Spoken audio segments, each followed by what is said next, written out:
Good evening, everyone, or good morning if you're at the other side or other end of the world. Richard, always a pleasure to see you, mate. Busy man, we're all busy. Sometimes we have to get up early. Such is life.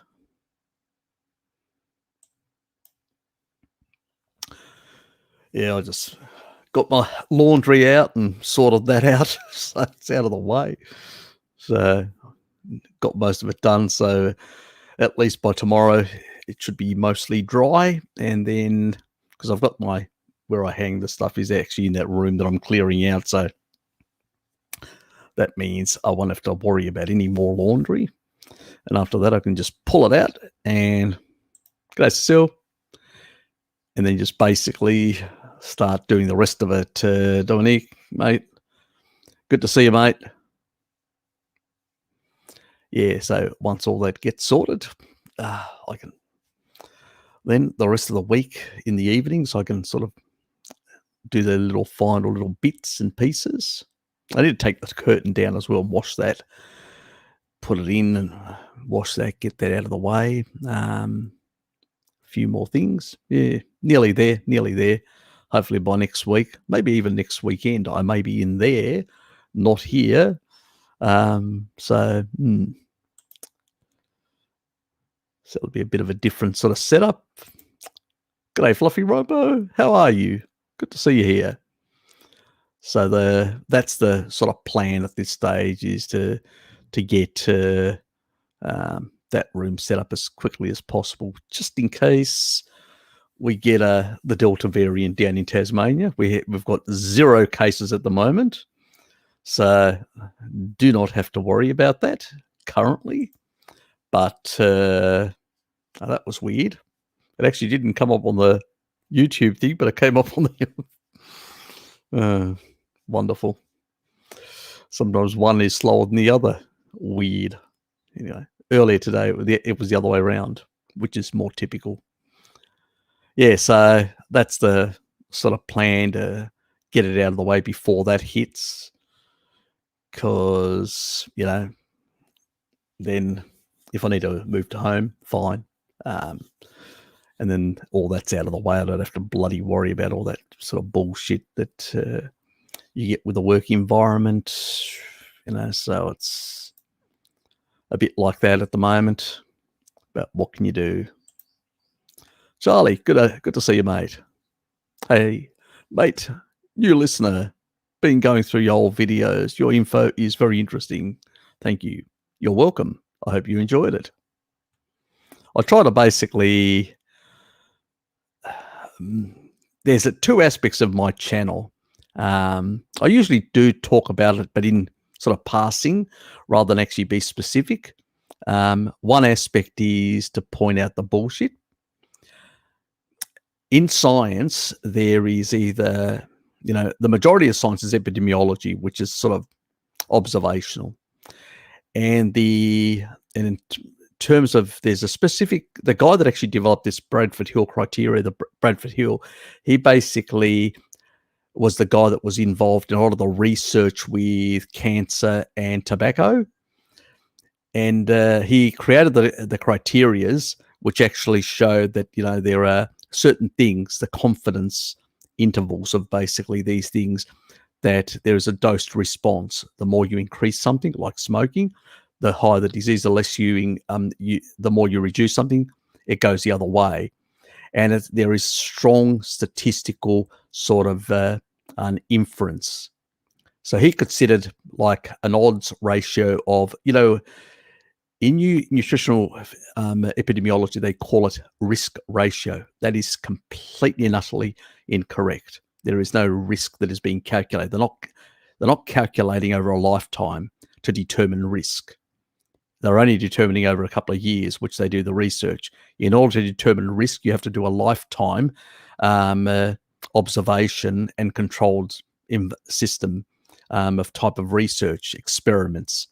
We don't do that. We do it on animals, but we don't do it, especially on rats, because they've got a high metabolic rate and they die quicker. But we don't do it. We can't do it on humans. It's not ethical, basically, unless you're the Nazis. But the reality is that we can only do observational the majority of stuff, and we can only generate like a hypothesis if we have something between 2 and 3 in terms of the odds ratio. Most of epidemiology, if you've ever looked at any study, you won't even find anything close to 2. Even when we're talking about meat, like processed meat, 17% is the highest. Most studies even below that, like 0.7, like 7%. That's 1.07 or 1.017. It's statistical noise. It's completely and utterly irrelevant. And so what I try to do is when people say, and because it's statistically irrelevant, you have to, just to create a hypothesis, you need to be between 2 and 3. There are different arguments between different epidemiologists. Some believe 2. You can start a hypothesis at 2. Some believe that's too low. You need to be at 3. So you can actually see we're talking about 300%. For some people, 200% for others. It can vary, and some down to, because it's there's a small group that says it has to be at 4, which is like the 300%. At 1, at 2, it's 100%. So most of the research doesn't even come close to it because it's so confounded. And then they do adjustments. So they basically say, well, these people are smokers, these people are doing this, that, so that we have to adjust the stuff. You can't take observation and then adjust it. First observation is poor, and then especially when it's food frequency questionnaires, which is the majority of stuff, and then you adjust it, you're basically taking raw data and modifying it based on your biases, and researchers disagree with it between themselves. That's why you see these variations, and why one day an apple is okay, the next day it's not okay, or whatever. These happen because basically there are inherent biases in the way people make adjustments or how they value things. So that's why it's piss poor. So my sort of attitude, my approach on this is to basically show the obvious. I don't have to prove anything. That's not what science is all about. Science is actually disproving somebody who basically makes a claim. I just blow it out of the water. I show you an example. I need only show one example of something which is mechanistic or experimental, which shows the complete opposite. That's all I need to do. And it's so easy to basically blow away all this nonsense that exists out there.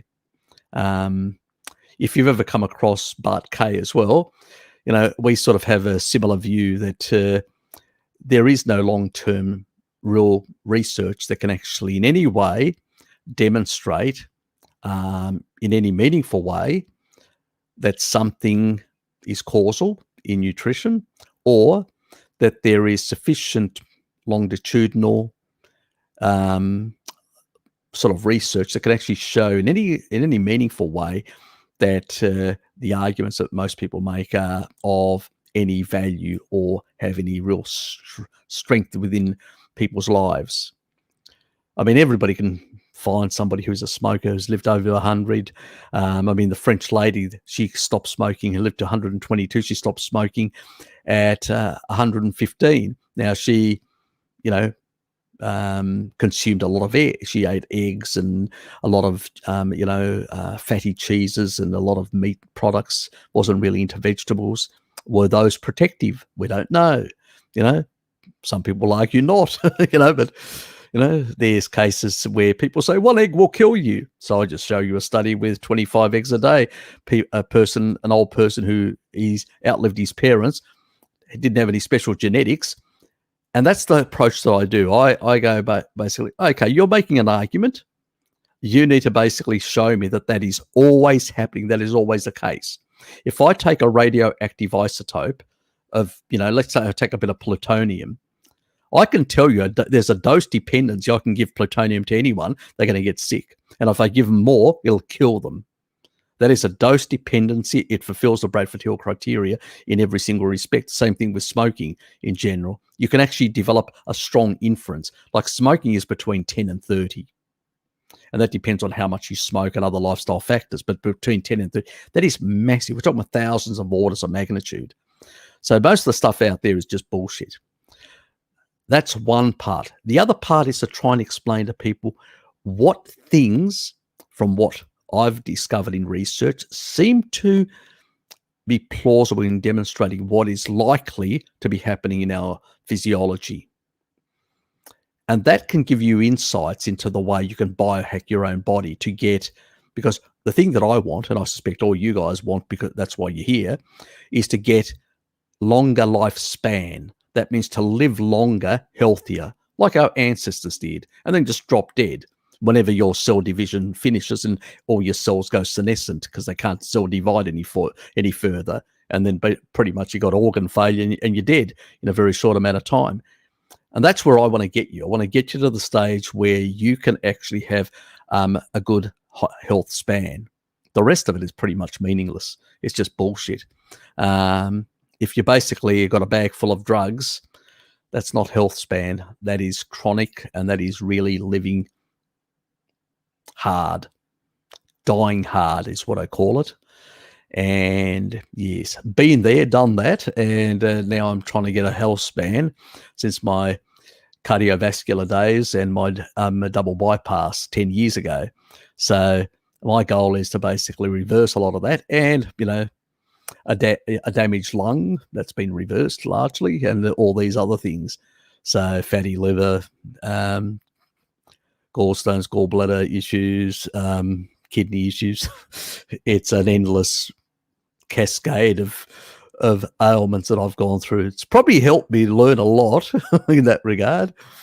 I drank heavy, I smoked heavy, I abused my body with a lot of inappropriate foods. I wonder how I survived this long, but anyway, maybe I do have some longevity genes, and that's probably helped not kill me quicker. But also, it's probably also allowed me to do some of these things and feel that I'm indestructible. So until 10 years ago, in my mid-40s, I realized I wasn't. Yes. So went down too many rabbit holes and learnt quite a bit, and now decided to share it with the world. So help others in that regard. That's the plan, generally. That's why a lot of you guys here. But I hope you get some value out of you will find that I demystify a lot of things, and I actually demonstrate how a lot of people talk bullshit and they've got no real credible arguments. At the end of the day, we don't really have any good research. We've got a couple of really high-end, long-term randomized control studies in terms of feeding, but they're still free-living people, but with some control and sort of coaching people on to eat a certain way. But generally speaking, there isn't, there's not a lot else that we've got. The nice thing about it, one is done by a plant-based doctor and showing that Atkins was better than the plant-based doctor's recommendations. So that was a good one. That was at Stanford University by Christopher Gartner, the A to Z study. So that was back in 2005. So that's probably all we've got. The rest of them are very short-term studies, like even some of the clinical ones, like a couple of weeks. It tells you nothing. So myself and Bart and people like the person that I listen to, and Michael Eads, who talks about the nitrogen-15 isotope analysis. That's the stuff I actually went into heavily, the archaeological evidence. I do have a video on the Greeks because that is my background on my parents' side. So I did a bit of a video on their N15 data, the isotopes of their collagen, showing quite clearly that they were very highly carnivorous. Doesn't surprise me, great warriors. And also that most of humanity for most of existence has been highly hyper carnivore. So as far as I'm concerned, millions of years of evolutionary adaptation to hyper carnivory, I think I don't need a long-term study, personally. The only thing, so why am I here? I mean, you could just do the carnivore diet and walk away. But most of us actually have come to the carnivore diet at a very late stage in our lives with a lot of damage and a lot of senescence and a lot of problems and health problems. And so you come here so you can get a few of my pearls of wisdom based on my own experiences and reversing a lot of my ailments. and looking into the research and finding out what the research says and how I can apply that research to help myself and help others. And that's pretty much the purpose of most of this channel. So I hope you enjoy it. And I've never really given an overview of that sort. This is probably the first time, and thank you for the question, because it gave me an opportunity to do that for the rest of the people watching. So better move on.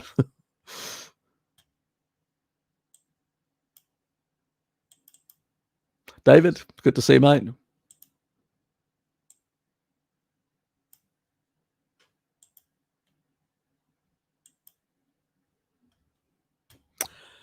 We're a happy family here. Pretty much get on well, all of us. Dave, good to see you, mate. Yes, us salad dodgers. How bad we are, Dave. Yes. How's Barcelona? I hope you're having a good time over there. And you're getting close to the end of the actual summer season. So enjoy it while it lasts, mate. Enjoy it. I was thinking from a standpoint of dopamine release, how to replace constant dancing, singing, and very strong communal ties. If not by sugar. Nice one. Very nice one. If you take a look at the tribal societies, they are very relaxed and very, they will go out for a hunt. They will come back and they will sit around a campfire and talk and just talk shit and talk about their, the adventures of the day or things that happened on the hunt and things like that. Those are the things. It's not, dancing and singing like crazy. They do have those certain events. And I remember one video and you see them very vibrant and lively and strong. That old lady, which was over 100, and she was jumping up and down like she was a young girl. That's what an animal-based diet, all your life, a species-appropriate diet does for you, Dominique. That's what it does. It actually makes you, so strong and so vibrant and so robust. And that's what these people are. Because they don't live in nuclear families, they live in a communal family, they don't have this need of basically having to, let's say, dance, sing. They sing communally, they dance communally. They don't actually dance as individuals. And the reason why they don't need to do those sort of things is because they just don't. We need to, because we are cut off from each other to some extent. We need to basically demonstrate, those sort of things are acts of confidence, those acts that, I fit in, I'm relevant, look at me sort of thing. It's the nuclear family where we need to, it's a way of trying to get a connection with others, myself, saying a few jokes now and then or being a bit humorous on some of my live streams or taking the piss out of myself as well, laughing at myself. Those are sort of, those help connecting with other people. You guys can relate. So it's all those sort of things. So it's, there are elements of that. We don't need sugar for that. Definitely not. Unless you want to be jumping off the walls like some of the little kids do. Hypo, and then they crash. Nah, no thanks.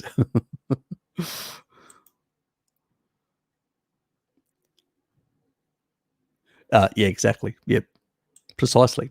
It is very much. It's not something that it's not a design.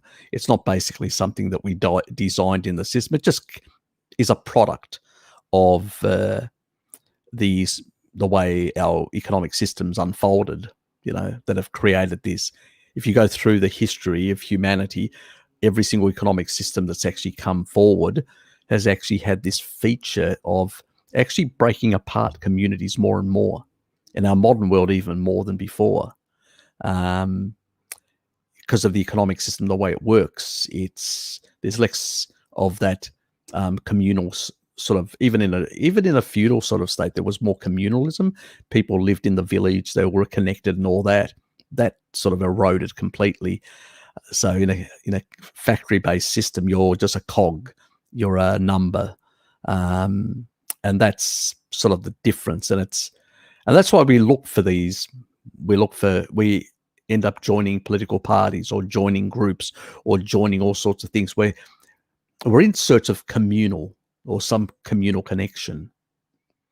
There is that element in there, something that because even though we will sit there and have this sort of individualistic type thing that, at the same time, and a lot of us identify as individualism as freedom.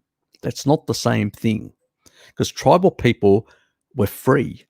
They're free to move around. They're free within the tribal, as long as they're within the tribal law and they're not, causing harm to anyone else. So they're free as long as it doesn't cause any problems to the rest of the tribal group. So you don't have a police force. You don't have, you're really in a really free. But at the same time, it comes with an obligation that you need to basically pull your weight in that group. Otherwise, you're out. And being sent into exile out of the tribe is death, is like a death sentence in that sort of environment, because you're not going to last very long on your own. So it's a very harsh way of basically tribal law in that regard. But within it, there's a lot of freedom, but there's a lot of responsibility as well. Our individualism, on the other hand, gives us very little freedom, but gives us a lot of, you could say, time to ourselves, but at the same time, loneliness, disconnection, and all that. So I don't value as much individualism as I value freedom. Freedom is not individualism. I think we've confused the two things. Individualism is something, I'm looking out for myself, what I can make, what things that I can consume and stuff like that. And I don't, but you're restricted how much you can do and you don't have a voice. In a tribe, you've got a voice in the tribal council. In a society like this, you vote for a political aristocracy and they tell you what to do and set the rules that you have to live by. So that's why I believe in direct democracy. So you have very minimal rights under that sort of system. Yes. Dr. Gregor, are you incognito today? Well. Yes. It seems he's incognito.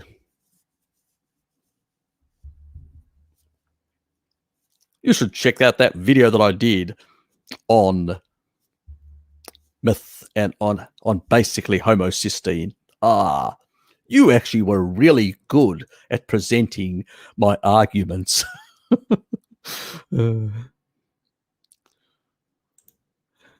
G'day, Tom.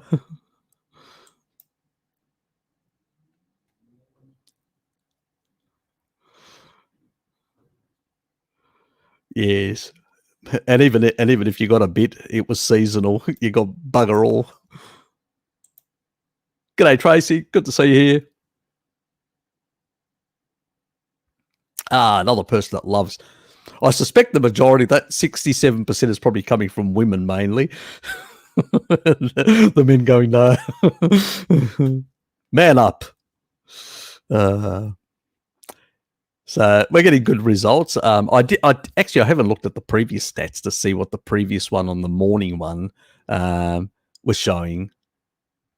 So that'll be interesting to see that. Yes. Nothing like bacon, Tom. Nothing like bacon. The lowest deuterium meat to be enjoyed. Yes, get those nanomotors running at full throttle. Unthrottled, you could say.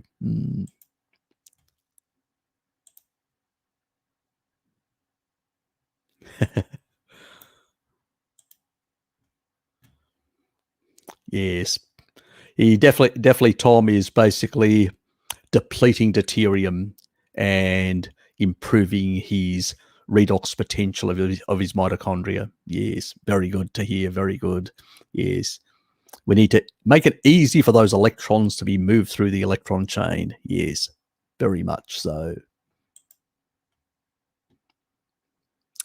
Raw Ruminant, good to see you, mate. How are you? What are your thoughts on eating raw meat I've been on raw for 3 and seems to be doing okay.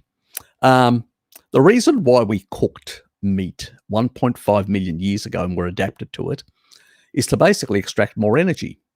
So in an environment where we had limited energy availability in that regard, our ancestors had to find some way of extracting more energy from the meat. That's why we cook it. And that's why we were able to grow big brains. So the more we were able to extract energy, so cooking actually allows us to, we may lose a few minerals and vitamins and stuff like that, but it's not massive. And so, but the upside is we get more energy. So bang for your buck, so to speak. And it also basically makes it easier to digest. Now, people say, well, Harry, hold on, aren't you contradicting yourself? I find it that my digestion is much better on raw meat. Yes. And usually I will say that's because you've been on a plant-based diet.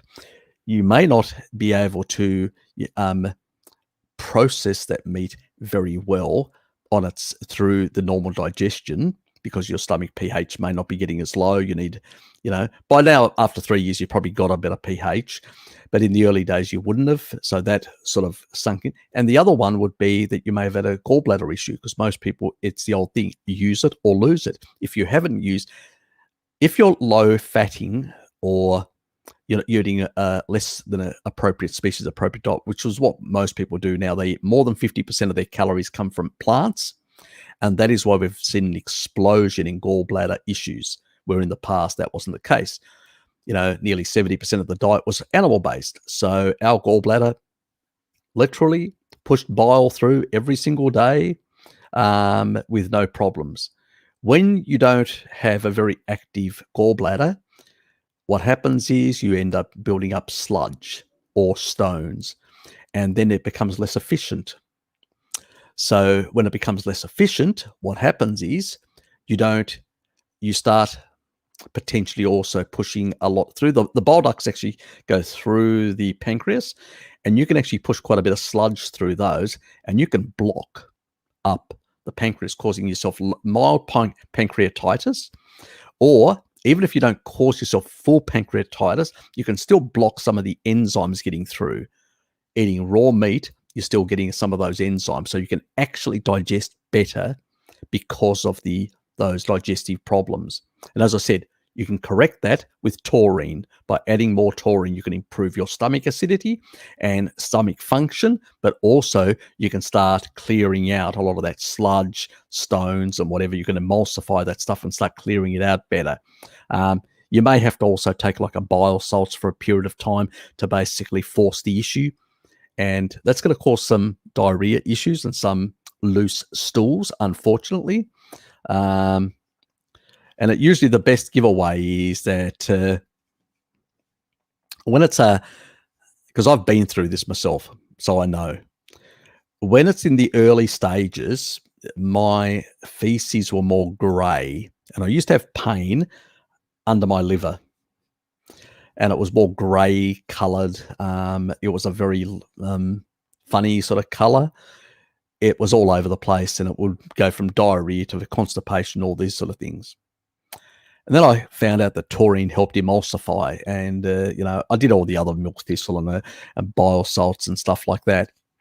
And eventually, I didn't realise that I had a lot of sludge as well, and that sludge got into my pancreatitis, and I started having a lot of pancreas pain right under my heart. So I went through months and months and months of that. And I've still probably got a bit of sludge left over, very little. And occasionally I have an incident where I can see a bit of, normally my poo is really normal. And then out of the blue, for no bloody reason, like it's out of the blue, I get, and that's probably a bit of sludge that still is in those ducts that's stuck to the ducts, hasn't cleared out enough. And that's, and that usually is a more sort of I call it a tan. It's sort of a light brown, tanny sort of color that you usually get in that regard. And that usually tells you, yeah, you got issues with your pancreas. and you'll get a bit of that. And what happens is once you basically, once you deal with that, then you're more able to deal with a lot of different animal foods way easier. So it's usually the reason, and the majority of people that usually find that they are more comfortable with raw is usually people that have done like veganism for some time, like raw veganism in particular, or plant-based with very little animal foods. So they tend to be the ones with the majority of those issues. I suspect you were a vegan in the past. I'd be shocked if you weren't, if you're on a standard diet, because I very rarely do I find a standard diet as having those severe sort of issues where they can't handle cooked meat. It's usually people that were veganerized for a period of time. So I suspect I'm right on that. So I have been doing carnivore for 11 months now. Got some great results, feeling great. I lost 18 kilos. Good for you. That sounds great. I want a health coach. Any suggestions on where to start? There's a number of good people on MedRx that are, you never done vegan? Were you plant-based or very low fat? You must have been. Because or you may have had some issues, some stomach issues, which is a different thing altogether then. And that's why it's also easy. Okay. Gotcha. Yes. That can be a problem as well for, heavy alcohol, beer and stuff like that. Yeah, that can cause gallbladder issues and pancreatitis issues and stuff like that. Okay. You're one of those people, heavy drinker. Yeah, so was I. I was a sad dieter and a heavy drinker, a really heavy drinker. Yeah. So, okay. Fair enough. That's the other one. I forgot. I've never done veganism. I've never done vegetarianism. I've never done that. I loved meat, but I drank like there was no tomorrow. And I've got good detox capabilities, longevity genes. So, yeah, it's one thing I had to give up that I did enjoy, I have to say. Yes. Grey shit. Yeah. Gallbladder. Tanny, light brown stuff. Pancreas. It's actually moved on to the pancreas. And there are a couple of good coaches on MedRx. Now they have actually changed their name. What's the new name? Reno. I can't remember the new name. Can anybody put the new name up for the channel? For the Sean Baker actually mentioned it last time. And a couple of other coaches, depending on what you're actually looking for, Charlie. I don't, because I've got a day job. I don't do coaching and I don't do Rivero.health. That's it. Good. So they've got some really good coaches. And there's also, you can do consultancies with somebody like Bart Kay. And there's also Mary Ruddock. Mary Ruddock deals with a lot of like very difficult cases, like neurological things, severe digestive issues, the type of things that tend to be very difficult and all that. She's in my featured channels. So those three, where Pim concentrates more on things like diabetes and stuff like that, probably not what you need in that regard. But if you need a coach, which an on and off, which is probably Rivero.health, that probably is the best way to go, where you've got at least somebody like a sounding board that you may need on a more constant basis. I don't mind people when they send me an email. I don't answer them immediately because I've got a day job, and so it can take me like a week. Sometimes if I'm free, I've got some free time, I'll answer it on the day. And sometimes it may be a week or a week and a half, or, it's just the way it is. It's not my regular gig, so to speak. So, yeah. But look, you're doing well, and that's the main thing. And it takes time because we've done a lot of damage to ourselves, and you can't expect that we can reverse within 1 year what we've done for decades. So yes, and also what we've inherited epigenetically from our parents and our grandparents, what they did as well, can have ramifications on us and turning on certain gene pathways that can cause problems. And sometimes they are issues. Sometimes people will come to me with an email and say, look, I've got these genetics or these sort of genetic results. I seem to have this problem. How can I deal with it? And sometimes there's a couple of biohacks for those people to silence those genes, to turn them off. So there's a number of neurological diseases that can actually silence the genes as well. There's research out of Tel Aviv University in Israel where a number of neurological diseases, they can use phosphatidylserine and phospholipids at certain concentrations, and they can literally turn off the genes. That means they can completely reverse those conditions. So there are ways and all that. So I'm aware of all this because I've looked into it. I just haven't done the video on it. I've got a raft of many folders as I've shown my people in the past, and I've got more videos than I've got time to actually do all this sort of stuff. And there are, I'm getting there. Let's put it that way. But there are other avenues and things. So depending on what the circumstances is, if it's really something really severe, you really want a quick biohack on, just drop me a line. Check my other stuff. You may find the information in regards, just Google my name and whatever ails you. And if it's in the tags, it should come up, and then you can just check that. If I haven't done the video on that stuff, just basically email me. Bert, mate, good to see you here.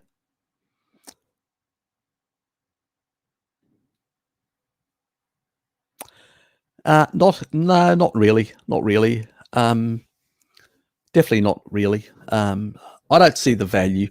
I'd just take a stock standard one, Bert. The only time that I would take anything, let's say I had like a severe respiratory infection or something like that, and it was something new and really needed a booster.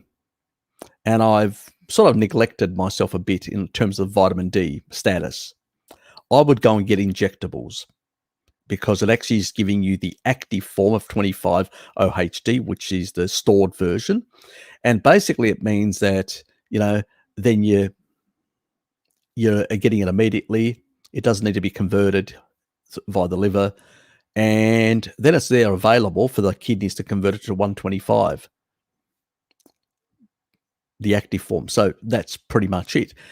But in terms of supplements or the sun, I prefer taking them in the form that I do. And I'll tell you why. We need a certain percentage of free vitamin D. So when vitamin D comes in, not all of it gets converted. Part of it is free. And that's good because there's a whole lot of receptors in tissue around both for men and women. For women who've got breast tissue, there are a number of enzymes that are involved in cell differentiation and collagen turnover, and they need to be regulated by that free vitamin D, those receptors. And there are a number in the prostate for men and a number of other organs. And so we need a small proportion, the rest needs to be stored. And so I only consider using these other forms when there's an acute requirement. If there's not, just stick to the sun. It's free. You don't have to pay anything. And the other advantage is you do also get cholesterol sulfur, which is a water-soluble version of vitamin D, which is really important for the brain. You do get more production from the skin. You do get some from the supplements when you combine supplements. And I tend to have my eggs at the same time that I have my egg snack to get the phospholipids, and also a lot of the other components, the choline and all the other elements at the same time that I'm getting my vitamin D, because I want that extra cholesterol. I want all that sort of stuff because I want to basically also, and I do combine it with my sulfur amino acids, so to help create more of this cholesterol sulfate, so there's that sort of part of it as well. and I always have it within the circadian rhythms. That means always 11 o'clock when the sun is the strongest in most latitudes. So up to, I think the latest I've had it is 3 o'clock, which is fine, 11 to 3.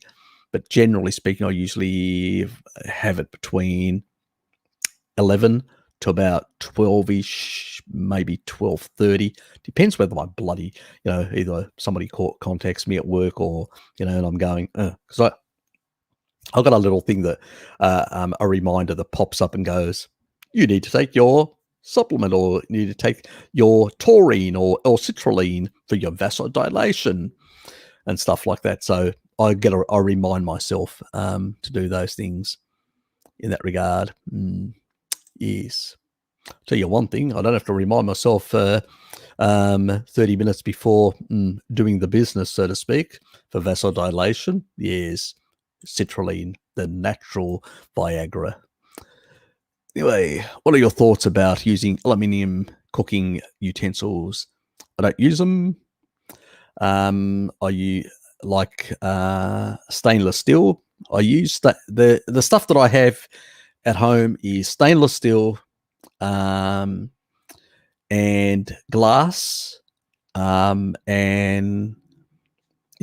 ceramics. Basically, that's about it. I don't have anything else in that regard. I don't use plastic. I try to avoid as much plastic for xenoestrogens.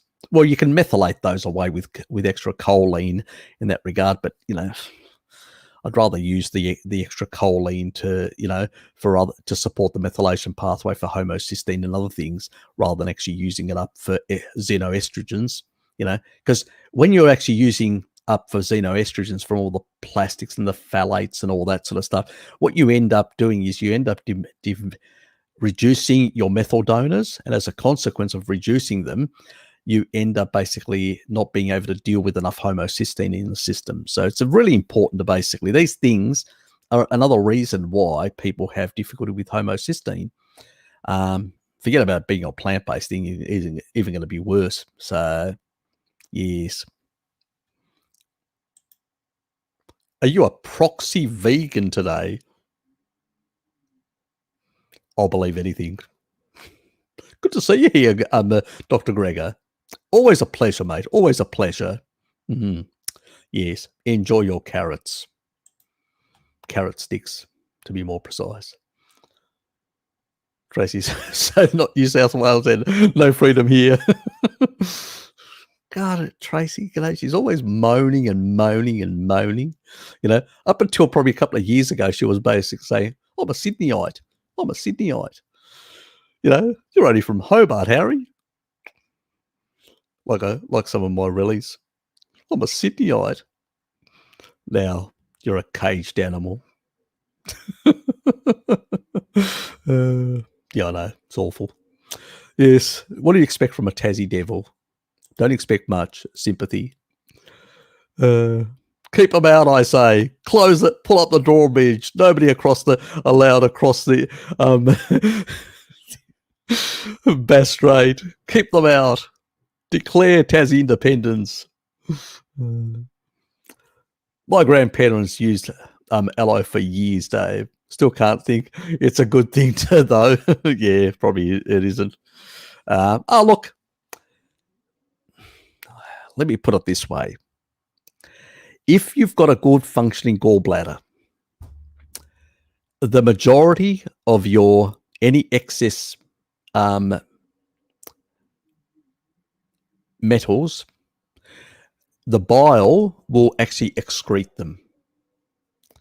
It's only really people who are vegetarian, vegans, and sad dieters, which the majority of us were at some stage, which have a dysfunctional gallbladder, tend to accumulate this sort of stuff because we can't get rid of it, because we don't have the species appropriate, efficient daily functioning of our gallbladder to excrete these things. This is why in tribal societies you don't have any heavy metal toxicity. You don't have these issues. Why? Because their gallbladder can eliminate up to 90% of any excess.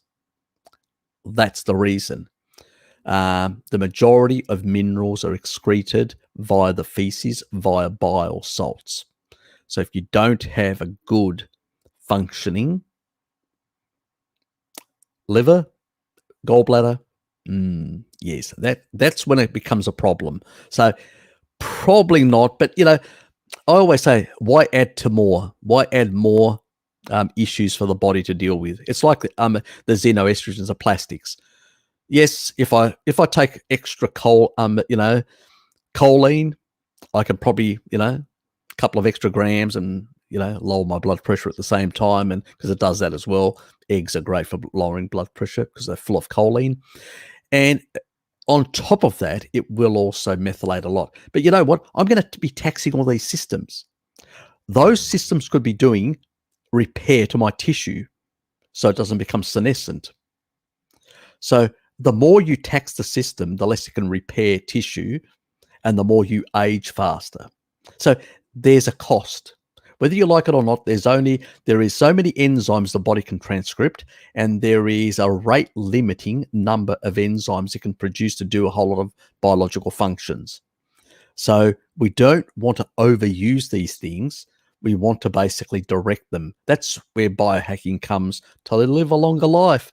Remove these things that take away, that do excess. That's what I don't believe in sulforaphane, all this friggin' nonsense that people, these plant-based compounds that people just poison their body with. I say, why add to the misery? You don't need it. Hermetic effect, go and do some exercise. You'll get plenty of hormesis by doing that, without the extra issues to deal with through a whole lot of enzymes to clear out the junk, the garbage. So we need to basically be wise, like our ancestors. They didn't do sulforaphanes or use a blender to blend a whole lot of crap, or take a lot of this sort of garbage as supplements. There is a balance to these things in terms of how we do things. Except nutrition, there should be no balance. It should be species appropriate. But in other aspects, we do need to have a bit of a balance in the way we approach a lot of things. And we need to eliminate a lot of things that shouldn't be there. The more we eliminate them, you know what? We allow the body to do far more to fix a lot of the repair, do a lot of the more the reparative stuff. And that's what we want. There's enough damage that we've done by our past indiscretions. We need to sort things out. Vivid. Ah, yes. There's actually a porn label that has that name. Richard. Anyway, let's move on. Too much said. People start calling me names. They probably already do. What is it? I'm lucky. I guess, Tracy, essential worker, so I can get to cycle to work unmolested. Oh, well, you're missing out, mate.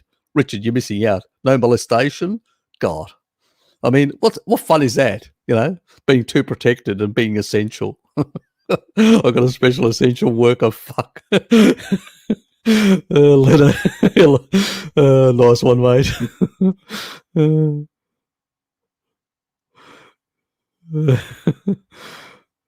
Oh, God, it's funny. Anyway. Oh, thank you, Doctor. See, a vagoon that wants to please me. Thank you, mate. G'day, Mike.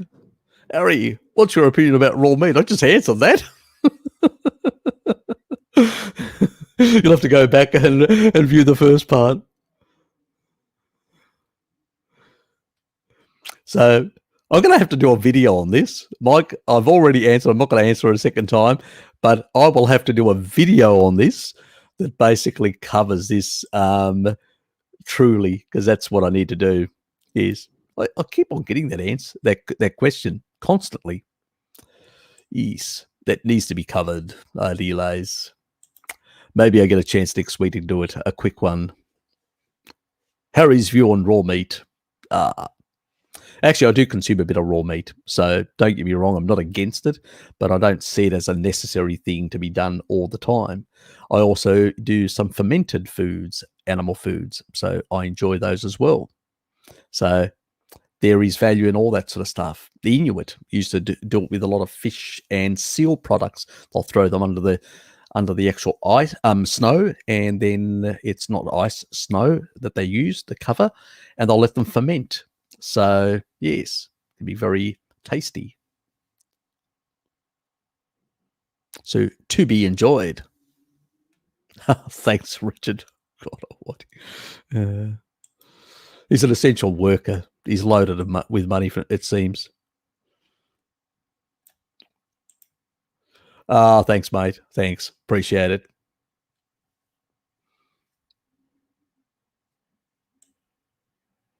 Oops. Now find my spot.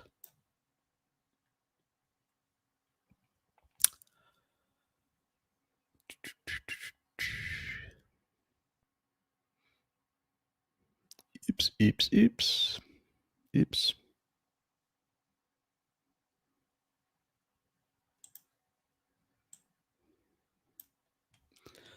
Getting zooming. Tracy definitely wants to be zoomed.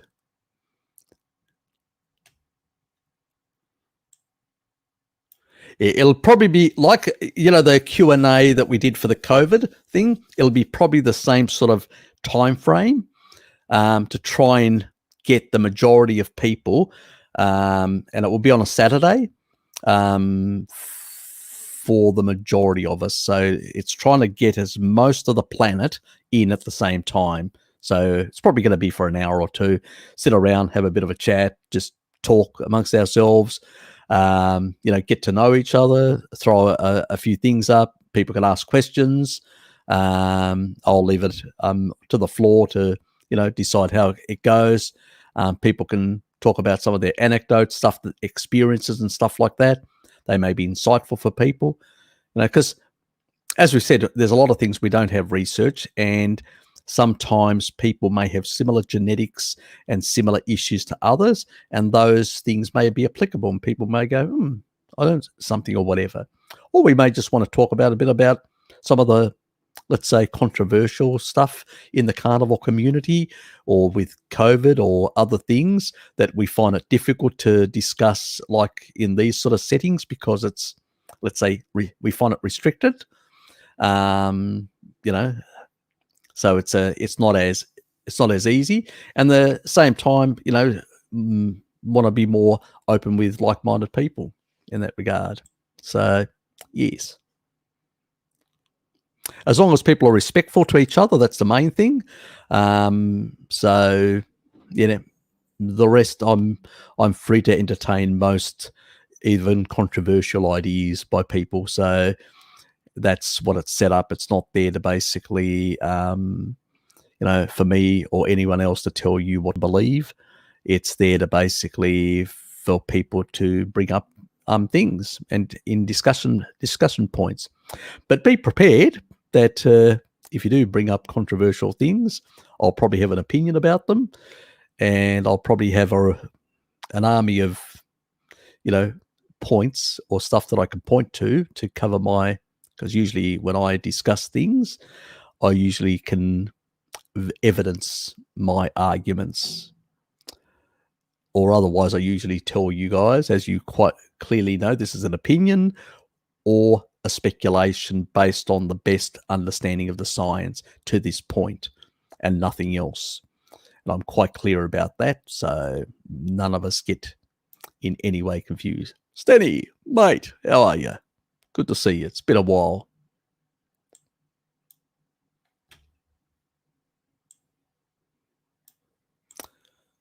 G'day, Jay. Always a pleasure, mate. Always a pleasure.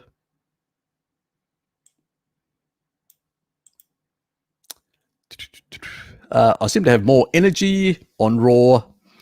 You can see what I eat on TikTok.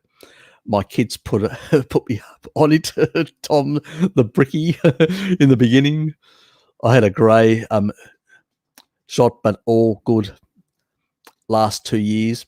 That sounds good. Must have cleared out. And that probably, as I said, most people usually have an issue with their gallbladder, and because raw meat has enzymes in it, it actually makes it easier to digest if you don't have digestive enzymes coming through through your pancreas. So you need the pancreas to function properly.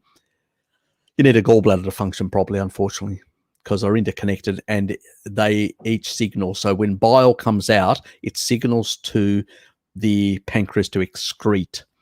And if the bile isn't coming through or not sufficient, it under excretes, which means that you are not easily able to digest cooked meat.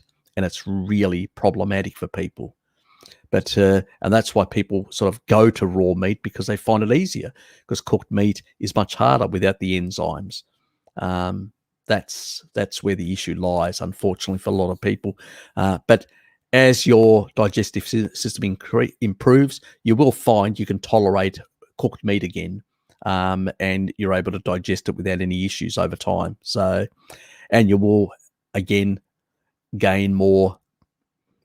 You'll acquire more nutrients in that regard, and that's why you feel more energy, because you can actually access more from the meat itself. It's got components that can provide you enzymes and stuff like that can actually help you absorb more of the fats, more of the proteins and stuff like that, because you're not getting it from the body.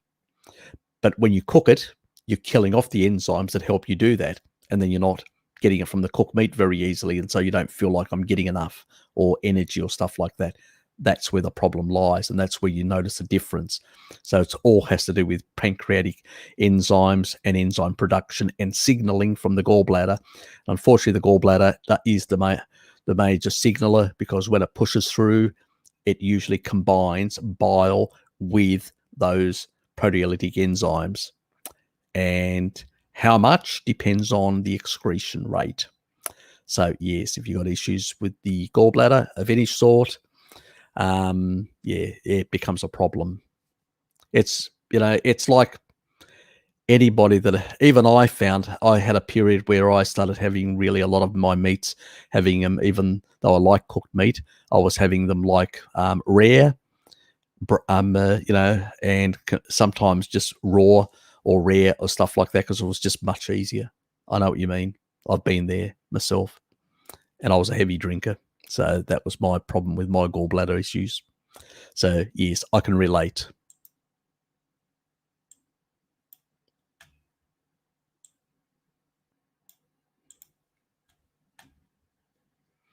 Minced beef can be dodgy. Depends on the source. It always is a source issue. If you go to a butcher that basically has like fresh minced, and it's from a good source ruminant animal, not going to be an issue. That's what I usually do when I do, beef tartare. I usually do that because I do like beef tartare. I actually do it a bit differently. I actually like to combine butter so I'll actually use the egg and all that, and then I'll basically get like a butter type thing. So I'll put it in the middle, and then I'll put the butter, which is warm butter. And what it does is it actually solidifies slightly the top of the egg and all that. It's not cooked, but it sort of has that, and then a salt and pepper, and gives it a sort of it's like blue. Just think of blue, how you get the searing on the outside, but it's raw inside. Well, I'm trying to do something similar effect with the actual egg on top and stuff like that, like searing it with this warm butter. So yeah, it does end up having that effect, and it's sort of, I like it. You should try it, But basic beef tartare I like as well. So yep, we covered all that.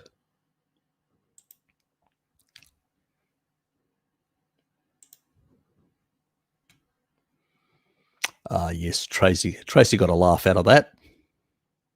Yes, very stinky, wasn't it, Tracy? Yes, very stinky. Only heavy on the... we covered that just a moment ago, Mike. So, yeah. Yes. Great shot. Nothing... great shit. Yeah, nothing like a gallbladder issue. That is a direct gallbladder issue. Pancreas issue is a light brown tan, as I call it, tan coloured. Yes. And that is it. Rivero Health. The new MeatRx, David, the new MeatRx. There it is. Yeah, I think they've changed it to try and go a bit more mainstream in that regard, because MeatRx is a very carnivore centric. They're trying to change it to basically make it like a new type of approach. So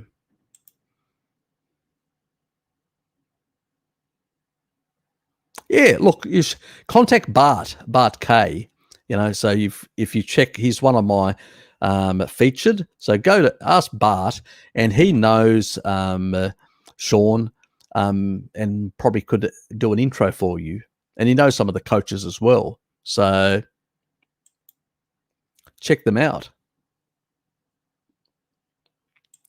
Because a lot of us, we've got a lot of experiences and stuff like that, and we can help in that regard. We can help quite a bit. And Helen, nice to see you here. Always thought that the equivalent of a health camp could be an opportunity. Not a weight loss camp. No, it's a health camp.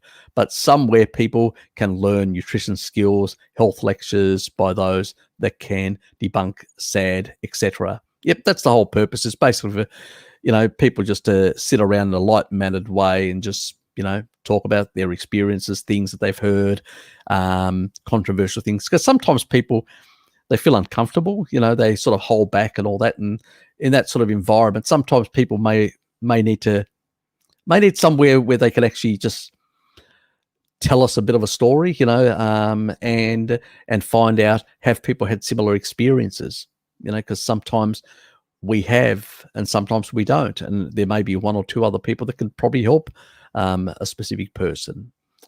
Maybe I gave an incomplete answer to something due to the lack of time or whatever. So it makes it a more comfortable environment, in that regard. Maybe some people want to ask questions, but they don't like to put it like on paper against their name. In that environment, you say something, it stays there, and that'll be the rule.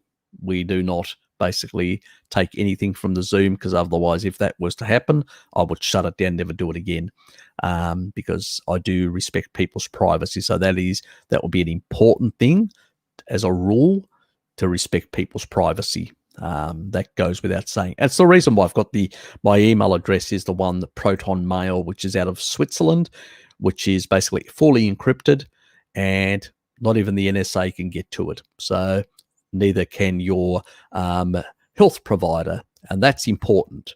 And I think that other people, if you're doing any stuff, consultancies or stuff with other people or dealing with other people, consider using Proton Mail, because it is an encrypted service, and it means that, people's information is protected. But remember, if you forget the password, not even they can access it for you.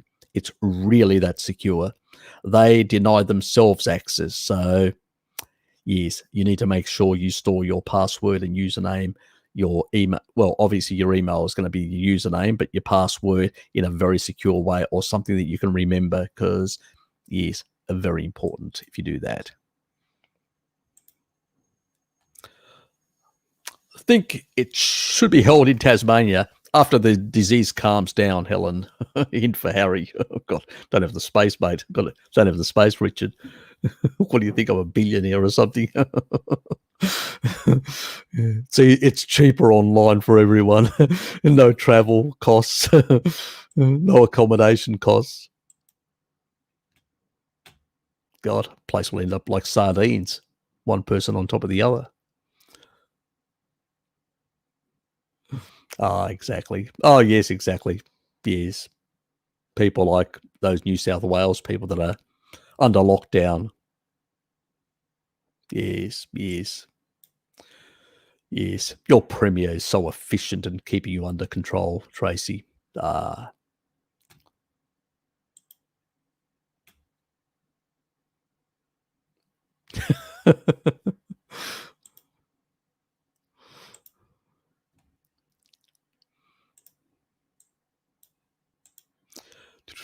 What are your thoughts on fasting? Do you think OMAD is too much fasting? OMAD isn't fasting unless it's, look, whether you eat once a day, twice a day, 3 times a day, it really comes down to ultimately, are you getting enough of the nutrition your body needs? Fasting is when you do more than 48 hours. Anything less than that is just time-restricted feeding. That's all it is. It's not fasting. I think we need to demystify that. It's not fasting.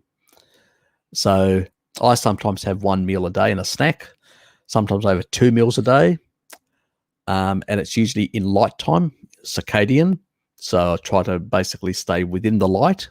So it's usually midday to about early afternoon is when I eat. That's it. And beyond that, in the evening, I'll probably have a milk at home when I get home. Warm milk, the raw milk that I've got. I just warm it up just for about 2 minutes. So it just warms up. It's not going to lose any of its nutrition or whatever, and then done. So simple as that. But our ancestors weren't constantly fasting. Let's put it that way. But at the same time, fasting has been done for thousands of years and millions of years probably as well. There's a tribe in the Amazon that actually eats only every 3rd day. So they will fast for 2 days, 48 hours, and then have a meal. So that's the way they operate. So what do? It's the way it is in that regard. Drew, thanks, mate. Yips, where is he? Down here. Thank you very much. Appreciate it. I'm drinking 3 litres of, daily real mineral water. I wouldn't. Can you see any issue? Yes, deuterium. High levels of bicarbonate, calcium, sodium, etc. Just get it from the food. You don't need to get it from the food. If you're getting enough vitamin D, you will pull in enough calcium, even from meat. You do not need, any of this sort of stuff. You should basically be using, salt, because we don't use blood anymore. None of us actually consume blood. So since we're not consuming blood, we should be using, quality salt, sea salt, stuff like that. I usually use salts that come from Australian. I've talked about it before. Probably need to do a video on the salts that I use. They come from Western Australia, and they're actually out on salt beds that are sustainably harvested. And so that's where I get mine. So they're quality, and they are very much like our ancestors would have used in salt beds along rivers and stuff like that. The one that I get from the river one, which is a river in Western Australia, it is really nice. It's sort of a light pinky one, and it's really has like a bit of a sweetness to it, and it's really nice for certain types of dishes. So if you ever try it, you won't go back to any other type of salt very easily. Let's put it that way. That's too much water. You need to hydrate with water. Unfortunately, has very high levels of deuterium. It's one of the stable isotopes of hydrogen.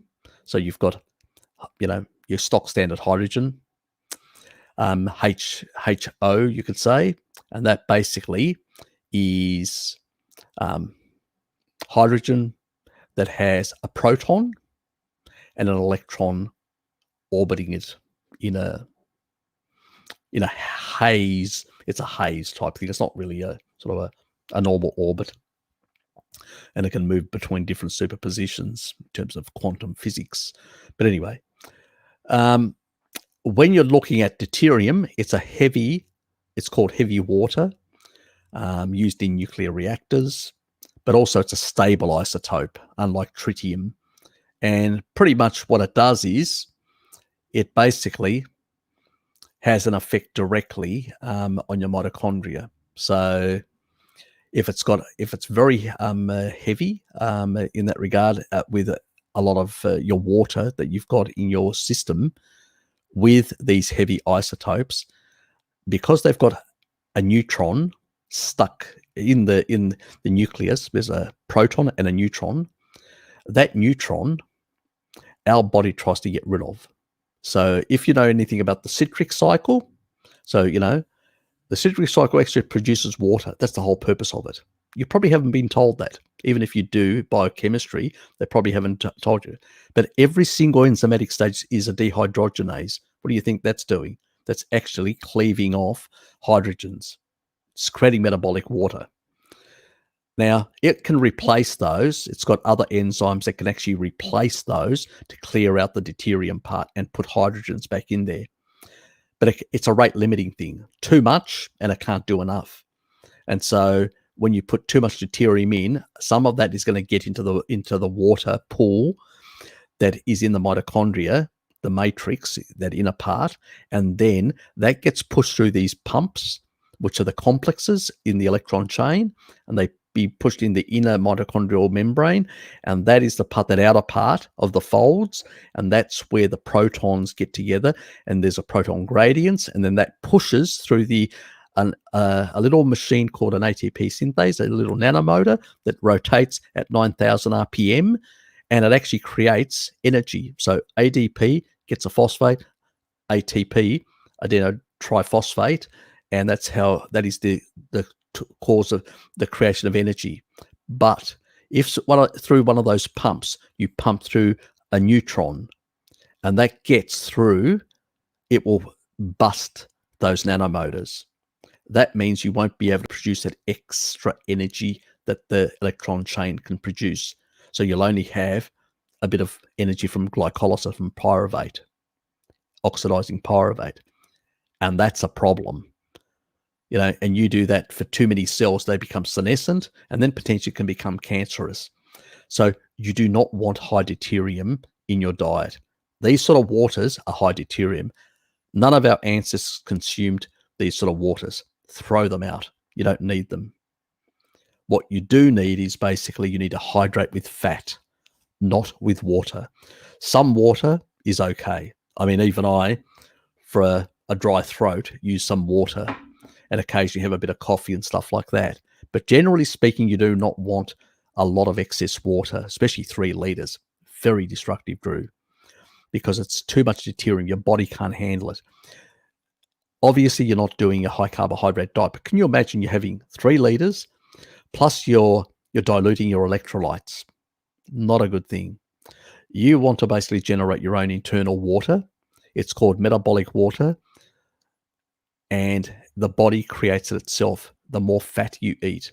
Fat will produce, so a liter of fat will produce 100 extra mils of metabolic water. So 1 gram of fat will produce 1.1 mils of metabolic water.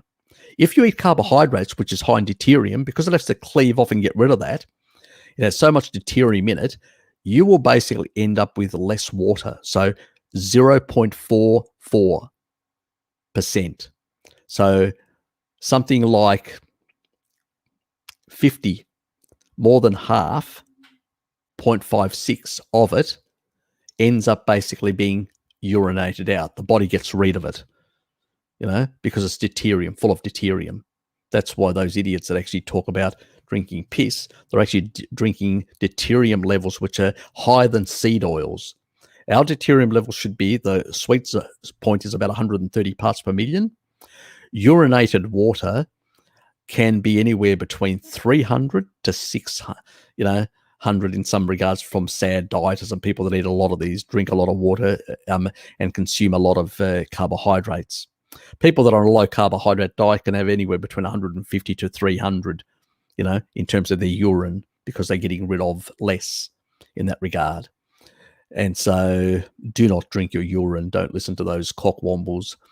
It's high in deuterium, and water is 155 parts per million, the same amount that is in basically sugar. Raw sugar is 155 parts per million. Fruit is the highest, is slightly above. Some fruit can be up to 160 parts per million. The safe zone, 130. That's why fruit is the worst carbohydrate that you can eat. It is the worst for your nanomotors, for your mitochondria. If you want to age faster, eat fruit. Fruit will age you faster and destroy your energy faster than any other carbohydrate. Bar seed oils, which have up to 100, 255 parts per million. Massive. This is why people today on a sad diet, eating refined commercial foods, which are packaged foods full of seed oils and stuff like that, are getting about 40% of their calories from seed oils. And those seed oils basically are contributing massive amount of deuterium.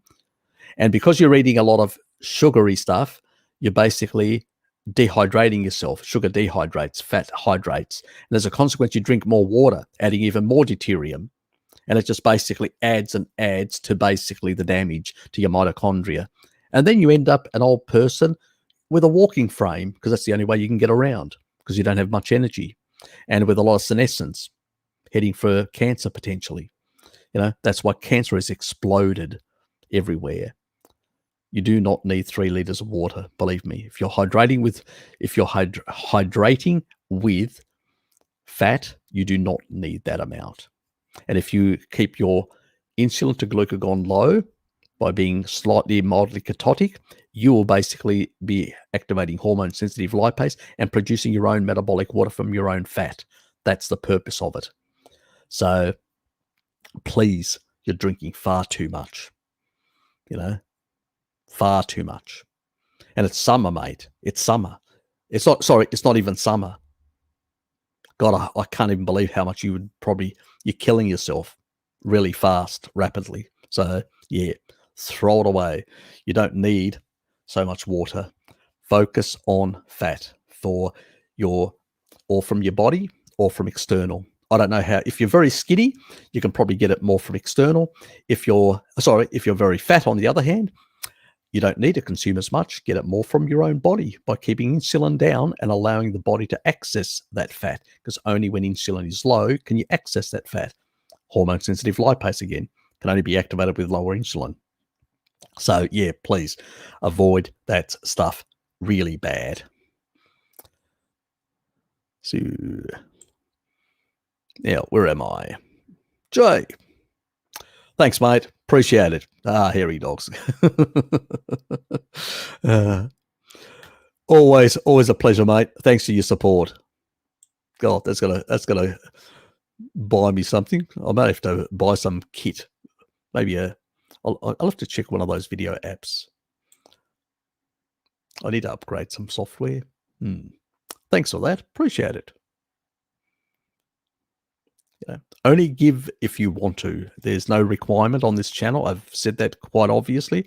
I know Richard says, "Oh, yeah," but guys, I've got a day job, so if you feel like it, I'm always. And then somebody gives. Anyway, thank you. Thanks, mate. Never been so grateful to be disappointed. Not a problem. I know I have to do my deuterium video as well and show you guys what foods and what levels and stuff like that. Out of all the animal foods, the lowest in deuterium is bacon. Bacon has the lowest deuterium out of all the meats that you can consume. So I suspect it's probably a reason why those rats that were given induced cancer in their colon were being protective because of the bacon. Yes, where the other meats weren't. Very important in that regard. Now, oops. Do not move on me, StreamYard. So we had the OMAD 1, yep, raw. And what's a methyl donor and why should I care? Well, you know what a methyl donor is? Methionine is a methyl donor. Taurine is a methyl donor. Choline is a methyl donor. These sort of things, what they do is they help clear out certain things. And they also silence certain genes, which is very important. So it basically, your system works better. But also they help eliminate a byproduct of metabolism, which is called homocysteine. So you do need these things. to clear out that sort of stuff. So very important. Kate always with the cute stuff, cute furry animals. G'day, Kate. Yeah, so is important.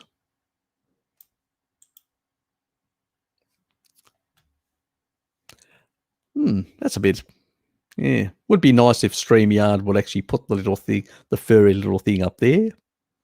Lovely little thing. Do they have a devil on there? Maybe I should put a Tassie devil on there. I don't know. Can I customize it? Haven't looked into it. I probably need to. Or probably put Tassie devil doing funny, awkward things. Would the question is here, if I did that, would YouTube be nice to me, or would they be nasty to me? They may spank me. Yes, potentially. That is always a risk. Always a risk. What was that? Thanks. I mean, I'm not in Sydney. I've gone mad and shot myself by now. Oh, thank God you weren't. Where are you hiding? Tracy didn't escape. What was it? There was a movie called Escape from New York. So Tracy's was Escape from Sydney. Nice one. Nice to get out. Those dodgy people that offer you drugs on the street corner, Jay. Yes. There are those people, yes. We pay enough taxes now. Well, that's why they're keeping you safe, Tracy. Locked up. Yes. I can't. The thing that I'm looking most forward to is flying out of the damn country. At least I've got some good news. Mira's doing really well. So after her little issues with sepsis, so she's doing much better now, which is great. One of my nieces, she's pregnant. Lara, she's basically, yes, my brother's Sean's daughter. So she's doing great. She's static actually. And luckily I shouldn't, no, I won't say that. Because he's an officer in the army and I can't actually say anything about. Yeah, but he's basically heading back home. That's all I can say. I can't say anything more. Not allowed. Yes. So she's going to be happy to have him back, let's say.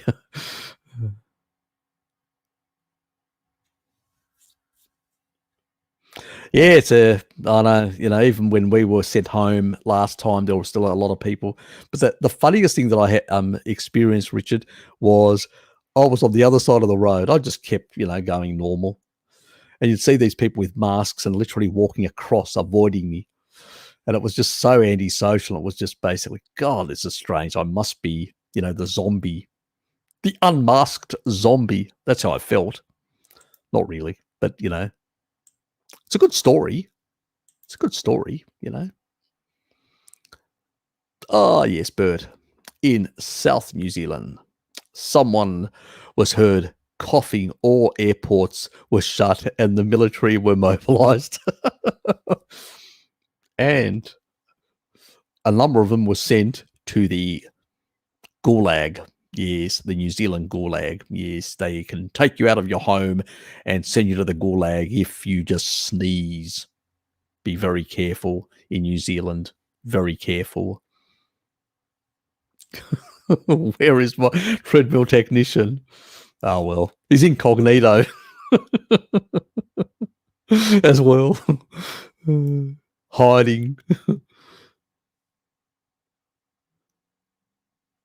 Don't worry, God, Mike. We're lighthearted on this channel. You will get to know us. We're very lighthearted and we're very friendly and very helpful between ourselves. So we don't take anything serious. If you put a second time and go, oh yeah, second time, I'll just move on. Not a big issue. Don't worry, Mike. No need to apologize. We're pretty we're pretty easy going here, and don't make a big issue or fuss about most things.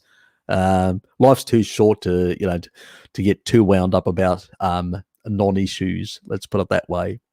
So you're welcome. Yes, high meat. Yes, I have consumed high meat, and occasionally I do produce my own high meat. I've never really got into high liver. I tried it once, and really couldn't do it. Honestly, I just could not do it. I've tried some other organs, but liver, I don't know. As a fermented liver, oh, God, no. I tried it once. That was it. That was enough. I just couldn't stomach it. Let's put it that way. No. And will not be doing that again.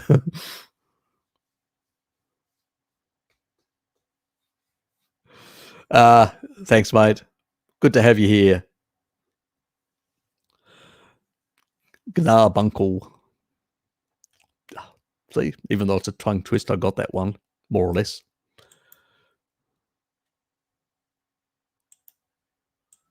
Yep. Oh, that was the second time. That's okay. The earlier time. I'm just going back to the previous ones. And opinion. Do you have an opinion on what causes pollen allergies causing, isn't it? I know that seems... From research of what I've seen, there is a number of variations depending on the genes. It's not... Some genes seem to basically be affected from a vitamin D deficiency, primarily. Some through a retinol deficiency, through certain enzymes. And in some people, it seems to be an MK4. And in some, all three. Generally, I think it's a deficiency in some level of fat-soluble vitamins. And sometimes some people just have certain sensitivities, and they may need a bit more of those things to suppress those things. There's also a mechanical type. That's a different thing altogether. That's not basically, it basically has to do with the lung surfactant. That's what my sister had. She had like mechanical or mechanical type asthma. And she had it for 25 years. And so basically getting enough eggs, choline, because she probably has the same genetic snip as I have, where you need to get enough from the diet. You can't endogenously produce it from methionine, and you can't endogenously basically get enough of it. So you tend to go through more. And that's what she has probably the same problem. That's why she had this structural, as I call it, structural asthma through the lung surfactant. And that basically means eggs, the best source, because you're getting palmitate, because your lung surfactant is a combination of palmitate and choline. And if you don't get enough of saturated fats and choline in your diet, and you've got those genetics that affect that sort of thing, then you'll be far more susceptible to allergens and pollen and all that. I used to have pollen and allergen issues. I can now smell flowers and not basically sneeze and I had touch asthma as well and bronchitis as a young kid. So my needs for choline are much higher than other people. So sometimes I actually, if I can't be bothered eating enough eggs, I usually supplement choline. You can get it from primarily liver, and eggs are the best sources, but sometimes I can't be eating those foods every day. I just get and I buy choline and I use choline as a supplement. And since then, I've never had those sort of issues. So I don't know what your genetics are. It's really hard. There is multifactorial reasons, but it's usually fat soluble vitamins or a choline deficiency. And because most people usually should get enough saturated fats. Even the body would turn sugar into palmitate.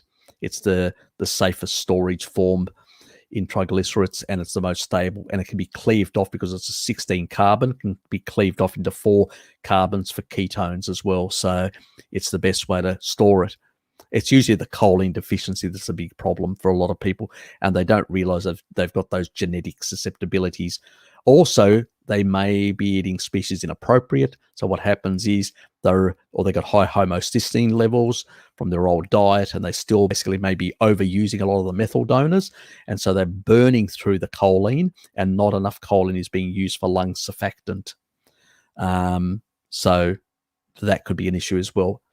It's a number of issues. So I usually say to people, the first thing they'll usually say is increase your choline. And if that fixes it, fine. If it doesn't, then it's a fat-soluble vitamin thing, or a combination of the two. So, yeah, hope that helped. It's a very rare thing where it's like a strong genetic thing. It does happen in some people where 3-4 generations have had certain genes turned on and they can't be turned off either. And I'll tell you one possible thing that may help there: phosphatidylserine and phosphatidylcholine in high doses with phospholipids. That may silence those genes. Some of those genes are in some of the same similar areas as some of these brain disorders.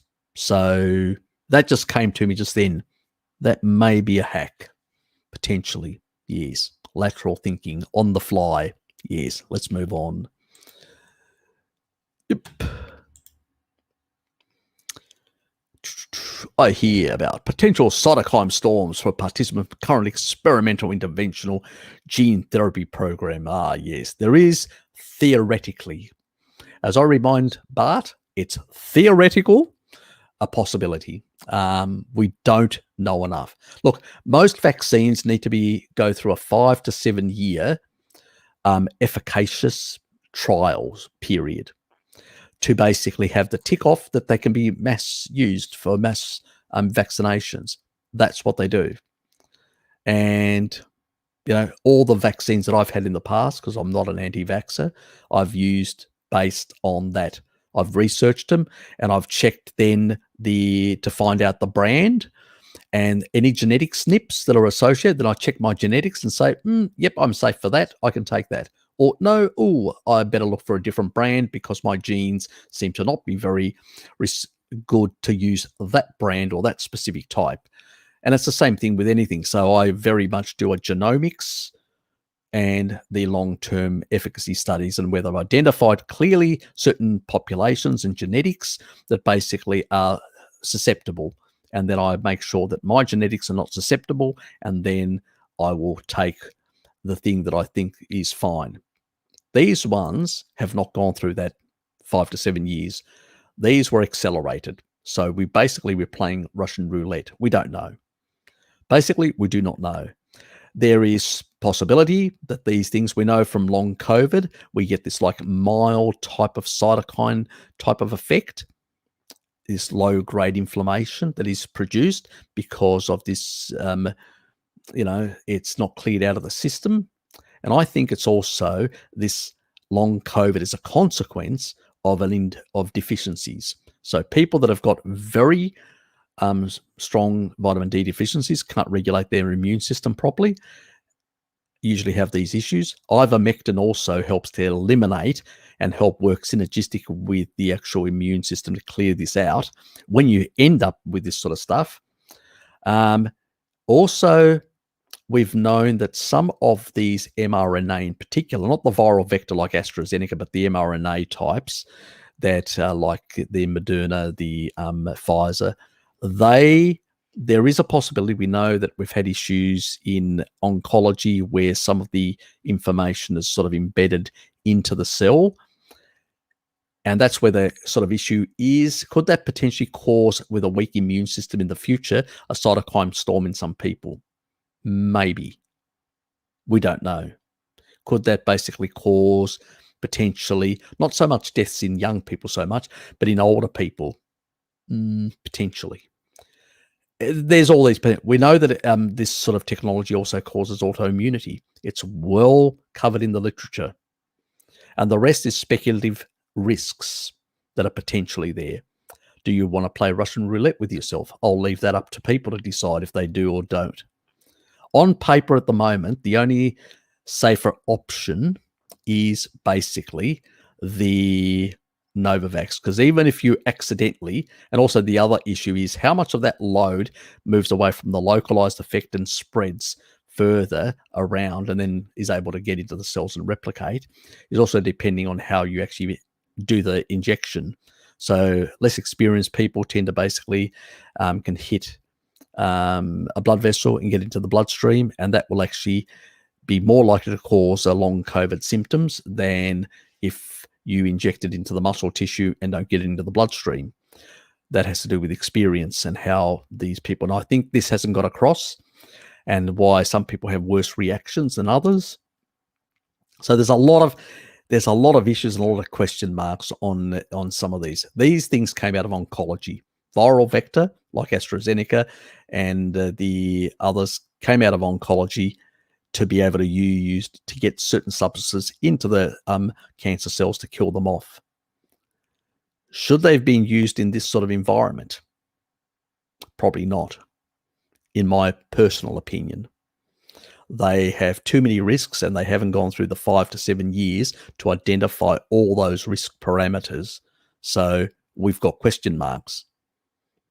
But I'll never speculate beyond saying that there are risks, but not proven risks until we've gone through to see what's going to happen. So we don't really know. We can just extrapolate from past usage of this technology in oncology. That's what I'm basing it on. But outside that, I'll see you, Richard.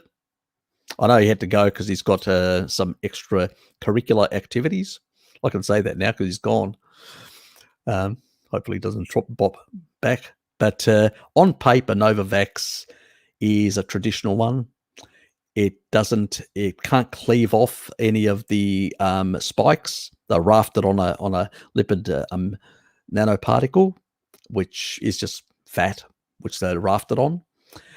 And they've got mutated the bond, so it can't cleave off anything. It can't stick to the cell wall. It can't even if it gets into the bloodstream, it can't get into the cell because it's got the prolines at the actual site, which prevent it from actually combine to the ACE2 receptor, but it can't go in. And even if it went in, it can't replicate because it doesn't have any mRNA material. So pretty much what it ends up happening, it ends up diffusing at the locality where it gets injected and then gets enveloped by the immune system. That's why you get pain at the site. The other ones, you don't get pain because they bypass the immune system and get into the cells where they replicate spikes, where this one just is a localized effect. So on paper, as I said, always, we don't have the 5 to 7 years. On paper, it looks like the safest on paper. That's all I've got. And I usually say to people, you only need vitamin D to protect you. Maintaining a good level of vitamin D. If you get the virus, like Mira, you will not suffer. You will basically survive it because you've got good vitamin D status. Your body will be able to deal with it. She didn't have good vitamin D status, so she had to get vitamin D injections to quickly build up that status. It still worked. The next day she was out of bed. So she did not suffer. The previous day she was basically feeling like, I'm going to die. I need to go to the hospital. And I told her to get her father to go and get injectables. So that's how quickly, if you regulate your immune system, you can deal with it quite fast. It's a respiratory infection. This is why respiratory infections COVID gets worse, like all coronaviruses, like the common cold, flu, and everything else. In the winter months, it spikes. In the summer months, it does not spike because most people's vitamin D, even though it's not optimal, it's slightly above deficiency. And so that helps at least. So you really, maintain that and you're fine. As I say, people still need an option for employment purposes or travel. And that's where Novavax comes in, because Novavax has not gone through a 5 to 7 years. But on paper, it's the one that I'll be taking because I want to travel. I need to travel. So, yes. So that's the only reason. Apparently, YouTube deleted my comments about nutrition farts. Ah, yes, it would do that. It considered it blasphemous. Yes, they'll send the YouTuber militia around to deal with you as well. You can't hide incognito for too long, Mr. Gregor. Yes. Oh, sorry, Dr. Gregor. Let me just. Yes, Sir MD. How dare they? Well, you gotta love Richard. He's sounding like Greta every day.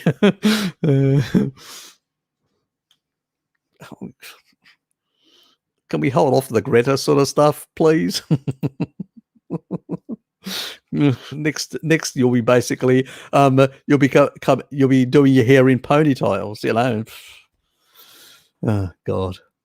What do you think about the difference between soluble and insoluble oxalate foods?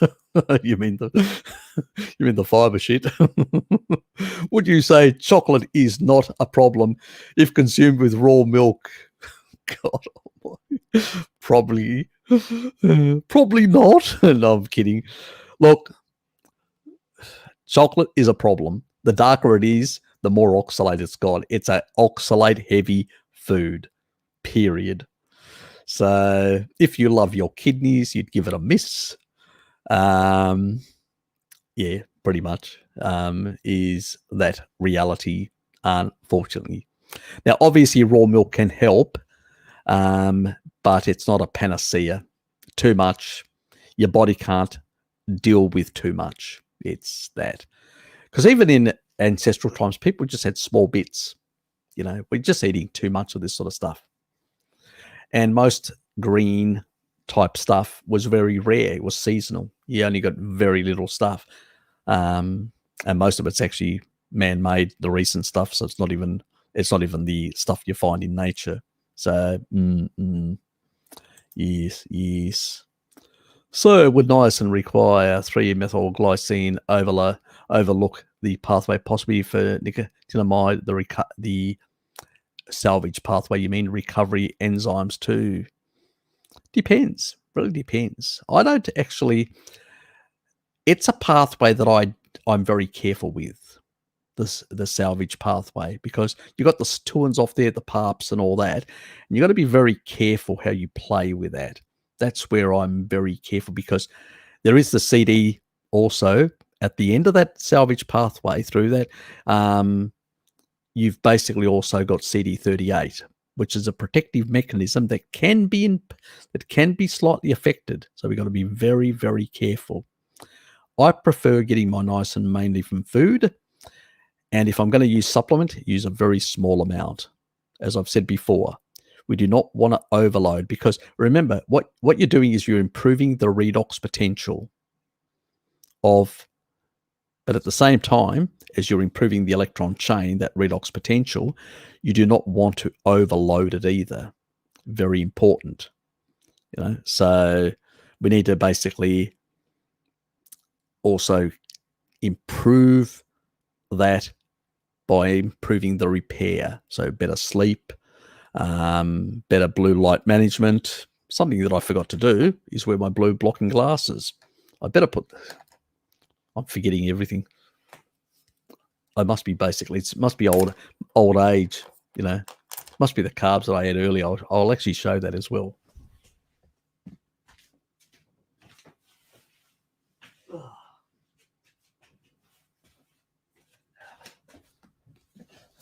Oops.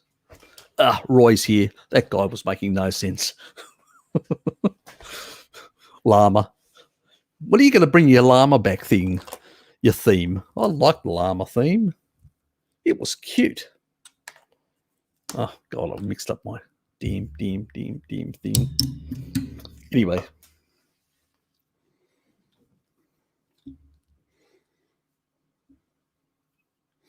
No, you don't need.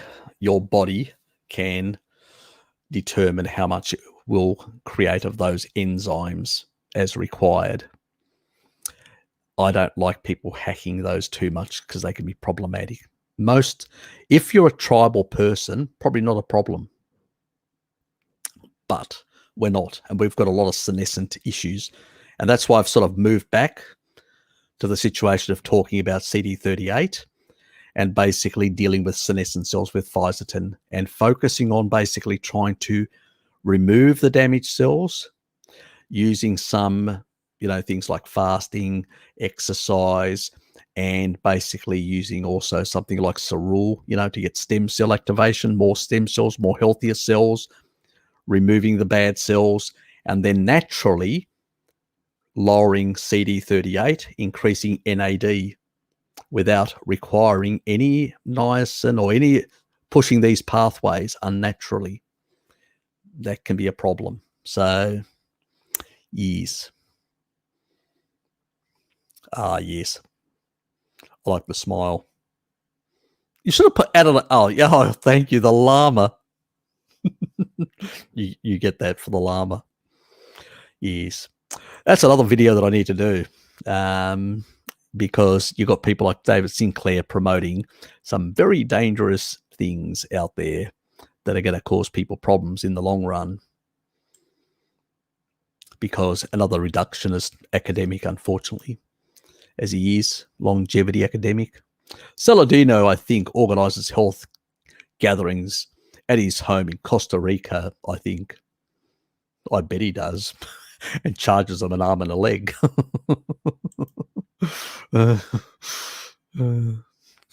Here he is. I should have checked it. I should have checked up on you, Richard. I would have known that basically I need to put the damn things on, the glasses.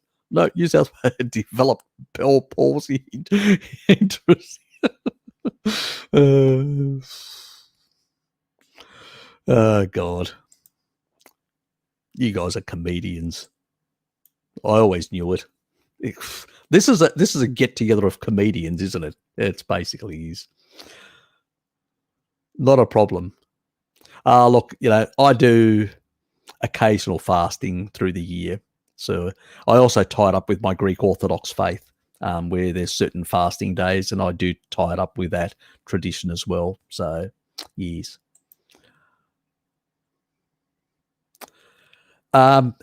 Never researched at alien drone services. Redmond's. I know a lot of people talk about it. Redmond's Real Salt out of Utah. I think that's a mined salt. I do have problems with some mining operations. There can be some heavy metals in the soils. So some of these salts can be a problem. I know some of the salts coming out of the Himalayas have slightly very high some type of heavy metals and can be a problem. So they may not be the best thing to use. So keep that in mind. And that's why I usually go. Now, sea salts is another problem. Too many xenoestrogens, microplastics, which is a problem in itself. That's why, I usually nowadays, if I get any fish, I gut them and get rid of all the guts. I don't, because there's potentially microplastics in that. In the past, I would have eaten them, but not anymore. Probably in Tasmania is probably the cleanest down here in the southern oceans, but still, just in case, I don't take any of those risks. But I will use like ancient salt beds and ancient riverbeds that are in very clean and remote locations that aren't polluted. And they are probably the best sources for salt that I use. I need to make a video for the Australian versions that I recommend. But I probably need to do a bit of a research on some of the others around the world as well and see what is there and what isn't. Yes. So that's the sort of this sort of thing.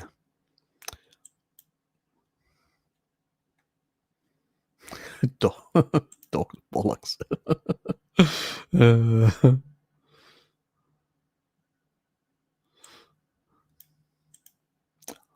It took me a while to beat the Google sensors. Ah, yes, the Google, yes, exactly. I just actually went through my list of videos yesterday.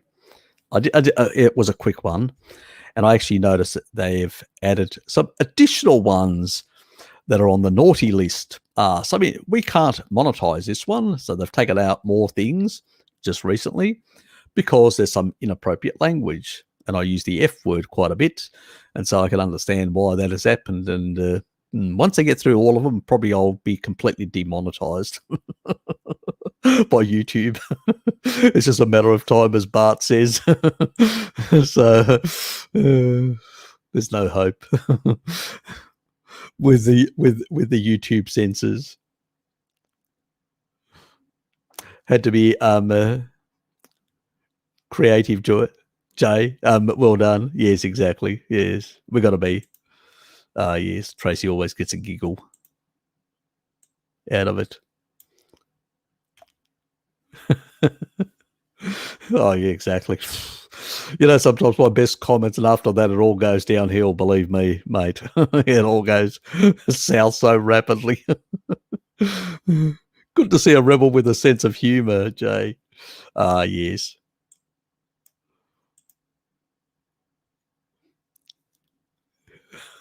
I'm the dissident your government warned you about. Good, mate. We need more people that can tell them to go, yes. Harry, are you dairy really addictive, or is there too much unjustified fear? I wouldn't call myself actually dairy addicted. I'd just say that I enjoy dairy, and I do have dairy persistent or lactose persistent genes, so I don't have a problem there. I have no fear, and there's an old video that was done on Bart K's chat. It's not on my channel. It's on one of my chats with Bart K, and I go through a number of the myths on dairy. So there's a whole lot of myths, the estrogen stuff, a whole lot of things, and I go through a lot of those myths, and I debunk them all, and how absolutely, ridiculous they are. I mean, you only have to see the Maasai or the people in the Swiss Alps consumed shitloads of dairy. The Greeks, up until very recently, before the crisis, were consuming just as much dairy as milk as the Swiss. Actually, in some years, we actually even drank more than the Swiss on average.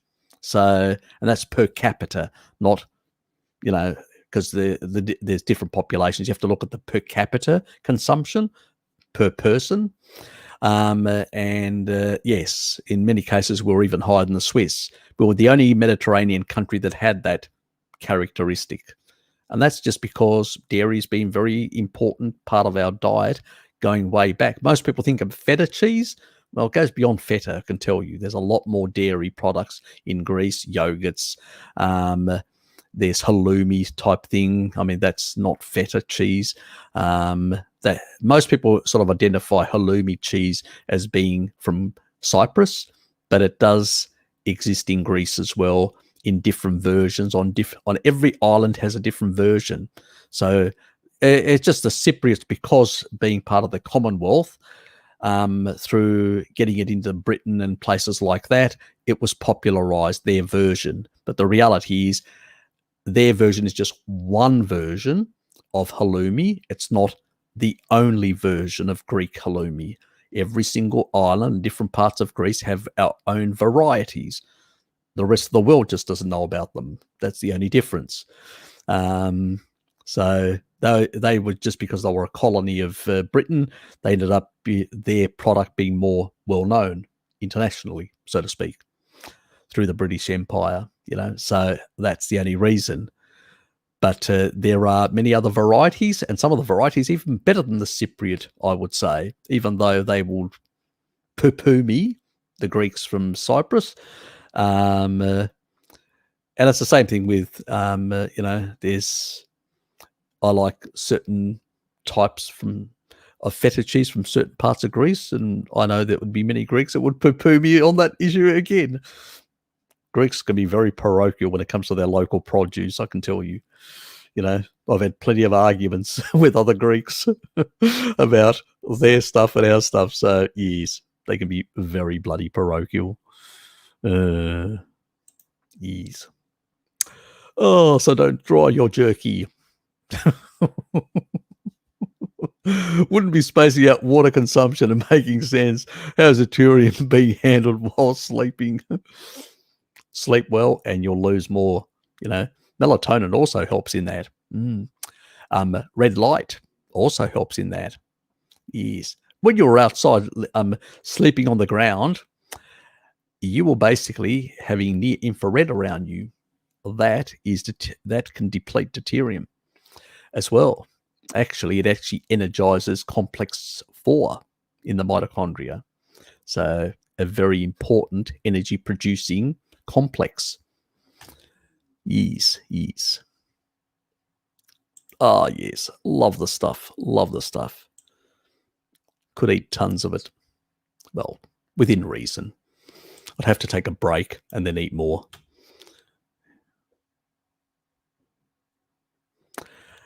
It varies. Look, I used to consume a bit more salt than I do now. And as I've noticed, the less water I consume and the more fat I produce, more of my own metabolic water, which is low in deuterium, the body doesn't need to excrete as much. And I notice that I don't need as much salt.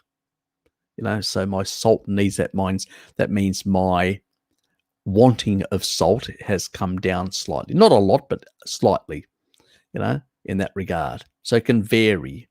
But, you know, if you're getting, I always say, get to, your body will tell you how much you want. I know sometimes I go, and I put more salt. I need more salt. And other days I go, not really. I'm not really fazed about it. I don't really think about it as much. And I think our ancestors really, they knew, they sort of could sense it, and I can sense it. What happens also, another important thing is when you drink less water and eat less sugar, and so you're not dumping fluids and losing sodium as much, because you upregulate your antidiuretic hormones. And I tend to pee very little nowadays. And when I do pee, my pees, you know, generally sort of a yellowy, a light yellow. So it's nothing dangerous or anything like that. It just means that my body is producing enough metabolic water, and any excess is just getting rid of. And so it is efficiently recycling because it's upregulated its antidiuretic hormones. So it's far more better regulated. And so the requirements have gone down. In summer, they go up because you lose more sodium. And that is natural. And that's what you can actually see it even in tribal societies. In those hot environments, they consume the blood of animals to get these the sodium from the blood of the animal. And the Maasai put it in their milk, so they consume it that way as well. And this is how they basically get their sodium levels. And they definitely need it because they're getting more potassium from the milk. Milk is high in potassium, so you need to balance it out with salt. That's another thing. You know, cheese is really good, and I have cheese, which I get sodium from cheese as well. So there's plenty. I don't really sit around measuring. You know, I'll put a bit of salt on my steak. I have cheese that's got salt in it and all that. And if I feel like I need more, I'll just put more. If I don't, and when I look at my heart rate in the morning and stuff like that, because I've got a heart rate thing, I've actually shown it before. It's usually down in the 60s and sometimes 50s and all that. It's only when you've got a very high heart rate, it means you're sodium depleted, and also your cortisol is going to be through the roof as well. My cortisol, when you've got a lower heart rate, you're running a lower heart rate in the morning when you wake up, it means you got plenty of sodium in your system, and it's keeping cortisol very happy and very low. So beyond the dawn effect, which it rises a bit, but that's about it. So yeah, I wouldn't worry too much about it. I think people worry too much. And if you actually use a bit more, your body will excrete a bit more. There's a potential biohack here. Some people say, but there's no study. I can't prove it.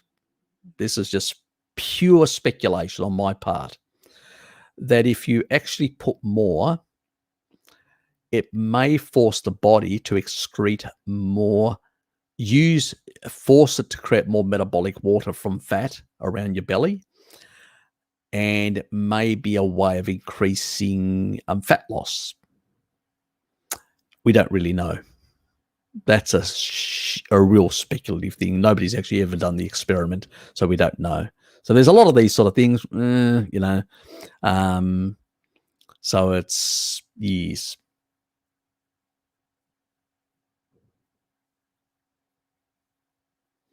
Yep, exactly. Thanks, Alex. Very good point.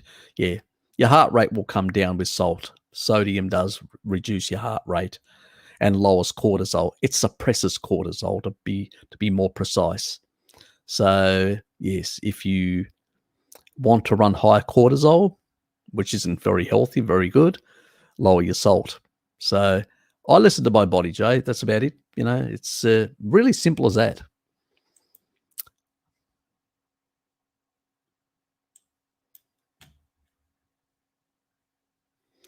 And kind of test end of one to what Mr. H said about water. Had a hot summer and my neighbours were guzzling water all day long. I had a small drink in the evening with a touch of salt, 6 years, high fat, low carb. Exactly. And that's what I've noticed. I don't have the thirst. And you can see it, even the tribal people that Mary Ruddock was going out and walking with them, they weren't taking water with them. They had packs of water with them. These tribal people had none. And when they did actually get any water, they got it from leaves, which they pressed on and got the water from the leaves, a small amount. And that's deuterium depleted, because the leaves, through this photosynthetic effect, the UV will deplete the deuterium, will knock out the neutron, and basically deteriorinate those leaves. And so the water in those leaves will have less deuterium. And so the water there will be down to about 101. See, ours is about 150. That water in the actual leaves can be as low as 102 to 105 parts per million, even lower than fat. That is the difference. And it's similar, like cactus is one of the lowest. Sometimes it can be even lower than 100. It's the reason why those bloody camels live forever and they don't even show their age, because they are deuterium depleting machines. And if you want to maintain youthfulness into old age, hydrate yourself with fat and not water, is the golden rule. Deuterium depletion, lower deuterium. There's actually a tribe in that every member of the tribe lives over 100, and there are some people that are said to, I can't confirm, this is in Russia where a lot of this research was done, some people living up to potentially up to 140. And one thing that they actually found out, the secret of that, is that all their foods and their water supply is low in deuterium. So their nanomotors, their nanomotors are kept healthy, very healthy. They don't get damaged. So if you've got energy production similar to a young person, you're repairing at the same level as a young person. You could be 50, and these people women were able to get pregnant up to the age of 50 and 60. I'm not kidding you. So yes, something that doesn't happen nowadays unless you use a lot of medicines and whatever else. So it's well known out there that there are these people, and it's just basically the location where they live. The water there is low in deuterium, the fractionation of the water. So I don't know why, because I haven't researched into the water that is in that locality, in the wells that they get their water from, but it's low in deuterium. And that's all I need to know. And that's making the absolute difference. And that's the difference with the camels, because the only animal that doesn't show its age and literally just cell divides, and then just drops dead, and you really don't know. That's the Arab. There's an old Arab saying, I've said it before, that basically if you're going to the desert alone, do not take a camel, because you don't know how old it is. It could drop dead on you and you'll die. The horse, at least you can look at it and go, this is a bit aged. I'll get a younger one. It'll be safer. So yes, hydrate with fat, not with water. If you hydrate with water, it's like drinking sugar. It's the same parts per million, 155. And it will damage your mitochondria in the long run and age you faster and prevent you from repairing as well. So would increasing citric acid help with deuterium and perhaps converting niacin in a nope? Rate limiting, my dear llama. Rate limiting, unfortunately. That hack I actually considered myself and then looked into it and realized the enzymes can only work so fast in a certain way. So overloading them doesn't really make a difference. So yes. And ultimately, we just need to keep the sugar out and need to keep the water out in large amounts, which basically means that the body can actually manage the small amounts of deuterium coming in, because the enzymes can't work any faster. Just it's a mechanical thing. There's mechanical ways of things working, and if you push them beyond a point, you actually get too much wear and tear. They break down. So it's those rate limiting effects of enzymes. Yes. I wish it wasn't. This is why all these biohackers that basically think, they think in reductionist forms. Oh, we can push this and take this supplement and push that. And I'm going, I used to do that and I've pulled back and I'm going, no. I just realized, that's really pushing the body in the wrong way. It's really getting rid of this stuff, clearing the diet up, getting rid of the stuff that's causing the problem in the first place, and then dealing with the senescence. Fasting, better sleep, exercise, taking senolytics like Physatin, kill the buggers off, get rid of the old cells, bring some new healthy cells back in. Yes, that sort of stuff, very important. Yes, counterintuitive, as one would say. Yes.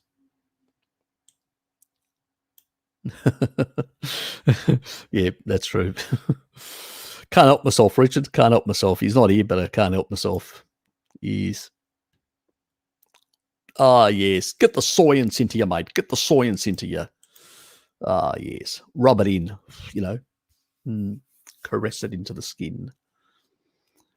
As far as I know, can't do fermented midwest, etc. South Australia. Don't know about the rest of Australia. Results in contaminated small goods.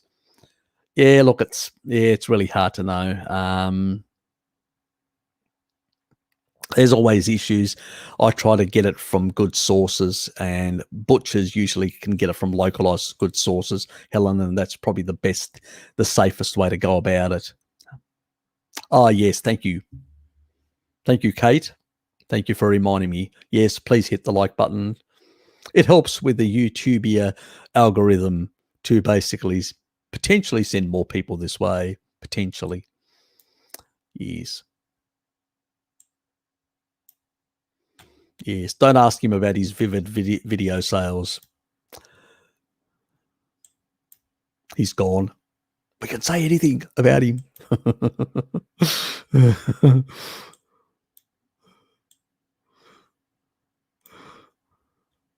Caressing the like button. Oh, God. Only Richard would get off on a like button. It's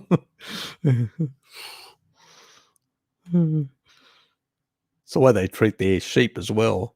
Like. And I'm going to get into trouble with him one day. Yeah, I know. People should have been screaming out earlier. Yes. Harry doesn't listen. He gets too involved in his live stream. He forgets. Yes, if you need to travel or yes, definitely keep that up. Yes, definitely keep that up. Save us way. Ah, yes, yes. He does. Don't listen to that Harry bloke. He's wearing the wrong glasses. I love my little llama. Ah, yes. Cute little llama.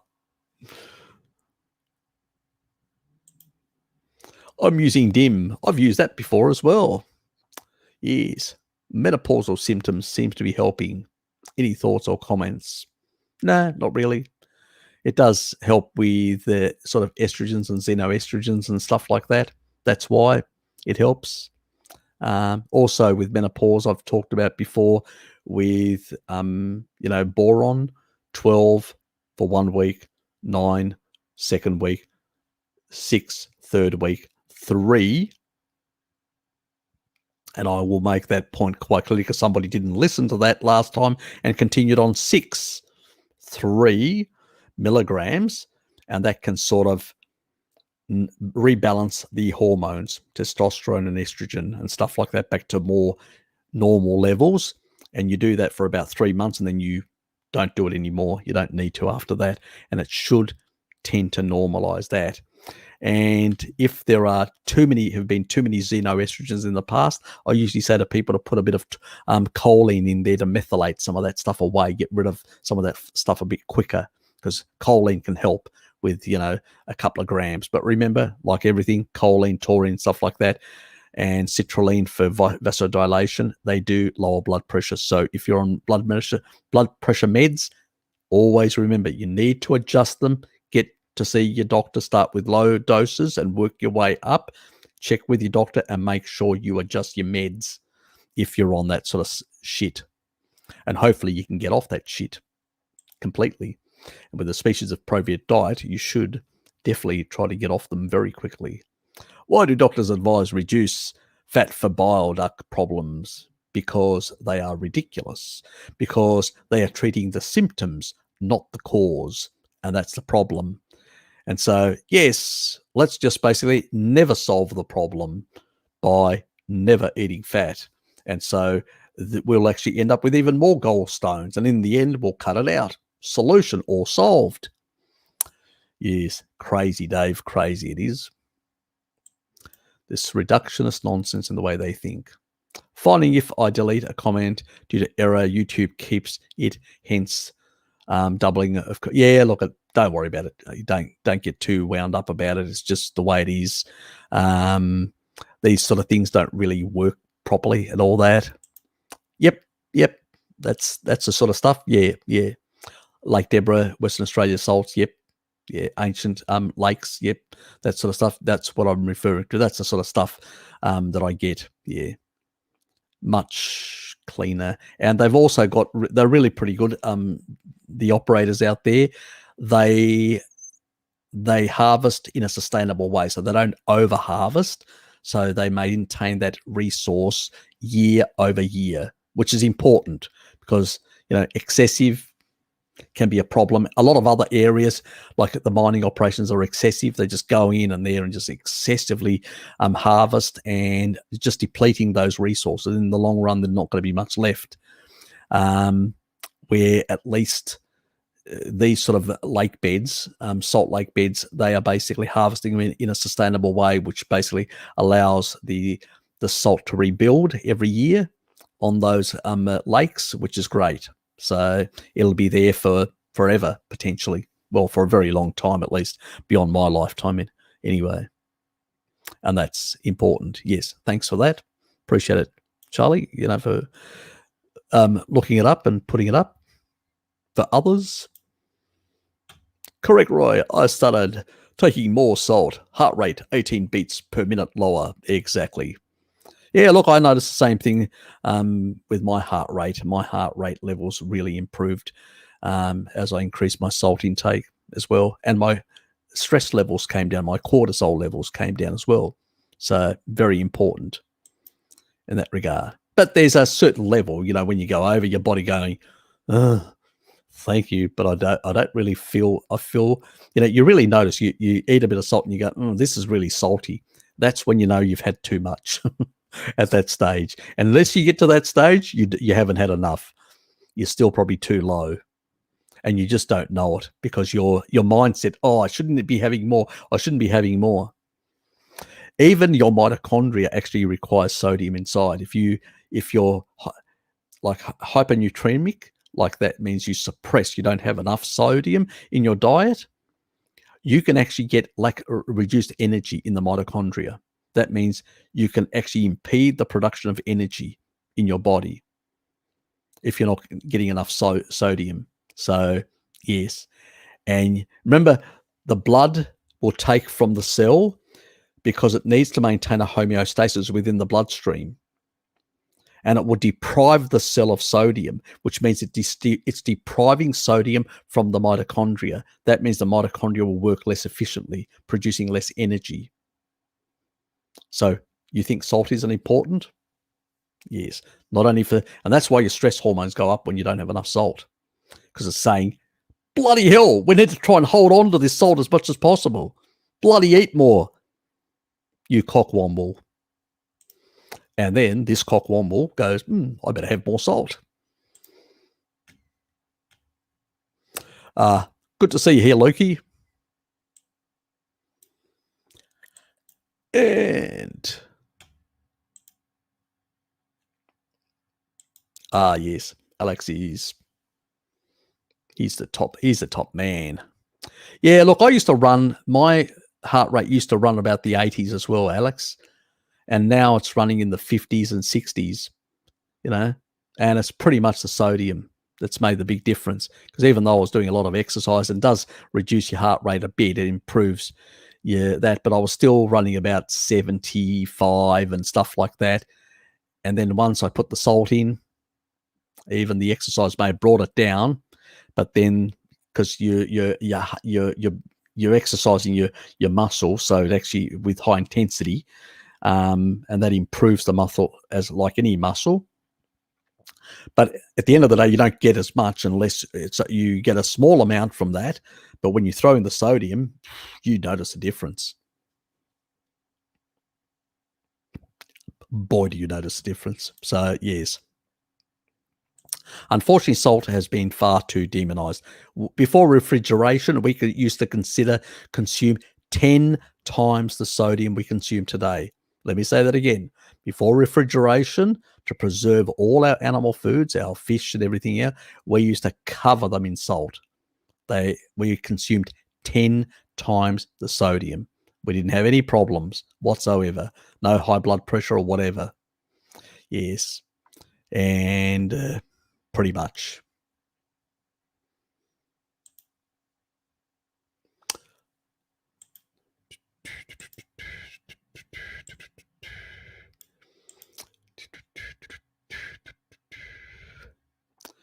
Didn't Winhoff run a marathon or something through the Sahara Desert without drinking any water?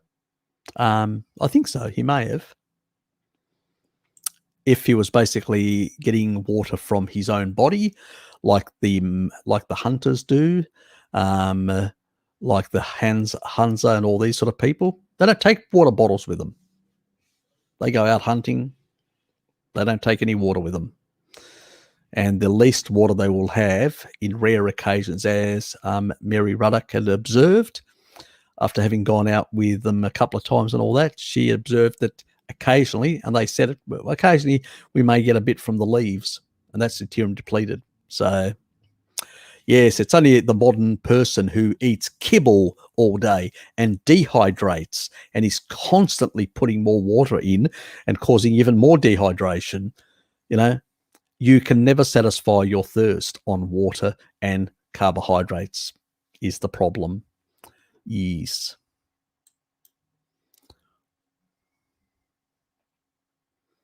Yep. Yeah, me too. Sometimes because especially when I'm doing more exercise, I notice that it will drop even down to the 40s as well.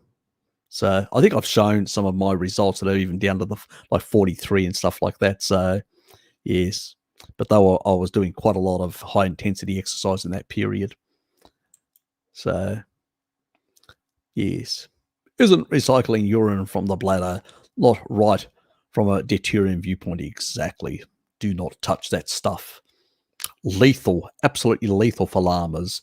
You'll drop dead like a stone, and it will be an unsightly sight, llama, an unsightly sight very much. In the desert, they should take some water from the camel hump. The Maasai don't do that. They've got or take some blood from the cows. That's it. You mean drill a hole and put a straw into the hump? Yes. Camel fat. You're giving me some interesting ideas, Dr. Gregor. Very interesting ideas. Yes. Could we use a treadmill with that sort of approach can we put the camel on the treadmill? Can we combine it? Just make it interesting. No?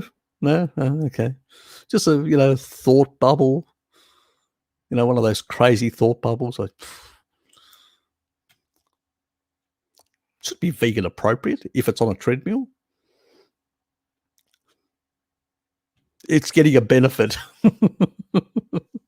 In regards to posting, as you can see, probably Charlie's gone now. This is the sort of humor we get on here. Yeah, it's low quality, unfortunately. In regards to the post-infectious malaise, Mr. Downregulation of enzymes seems to be implicated in some form. Sometimes, can be, sometimes. And it depends on the type of infection as well. Yes. Also, the body sort of tries to down-regulate some of that sort of stuff as well. It's sort of, hey, Tracy, where's the treadmill for the camel? You've missed the treadmill. Get it right. God. Some of my subscribers forget the essentials, the treadmill for the camel, poor damn camel doesn't get the treadmill. Shocking. I'm surprised Dr. Gregor hasn't complained to Tracy about it. Yes. Oh, yes, you should. You should.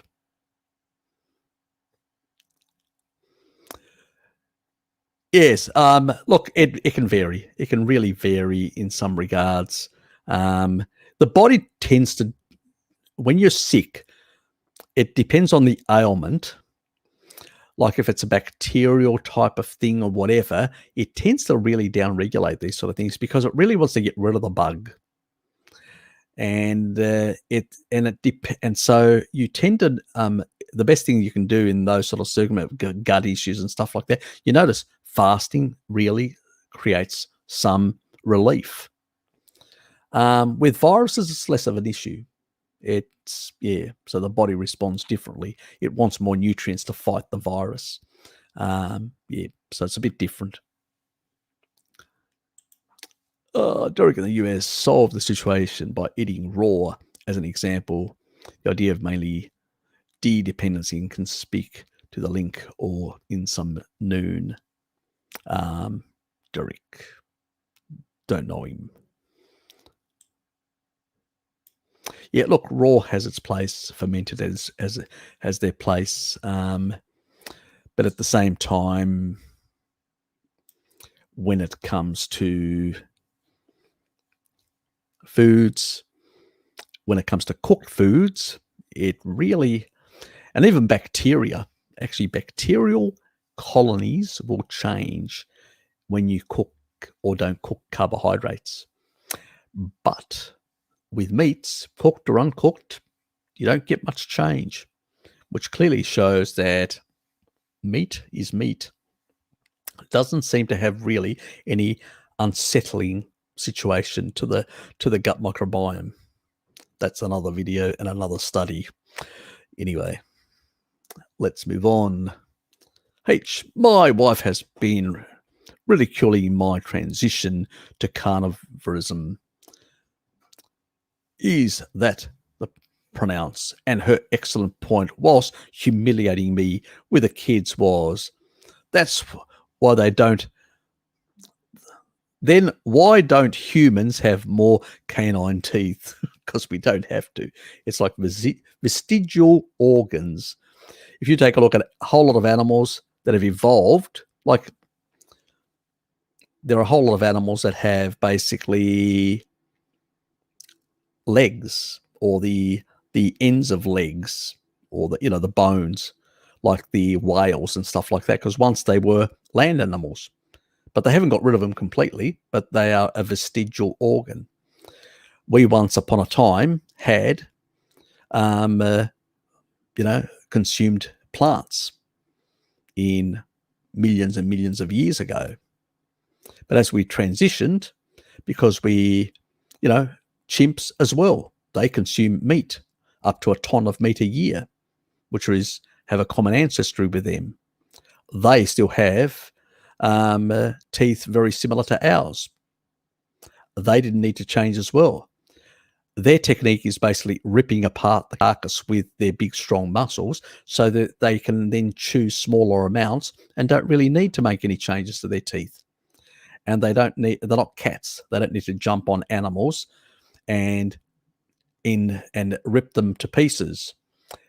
They basically use their hands to capture them and rip them to pieces. We use knives and forks or stone tools in the past to cut our meat and consume it. So we don't need to. Like the chimps, they didn't change. We didn't change. But the difference is they could still consume meat and vegetation. But they've got a cecum, a second stomach. Ours is an appendix now. It's shrunk to an appendix because that means we can't really effectively break down fiber. And so it can be damaging to our gut, especially if it's in a raw form, uncooked.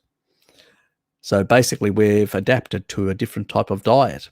And so things only change if there is a evolutionary pressure to change. There's a lot of animals that are carnivores, and they've got beaks and a whole lot of different types of teeth and jaw structures and all that. But they're all carnivores, but they're just different. Their teeth are different. Some are more closer to human, some are less low, and some don't have teeth at all. There's not a requirement for carnivores to have specific teeth type. There's a thing called the expensive tissue hypothesis. What it postulates is that, and actually it is not entirely hypothesis, it's sort of parts of it are hypothesis, but the key crux of it is that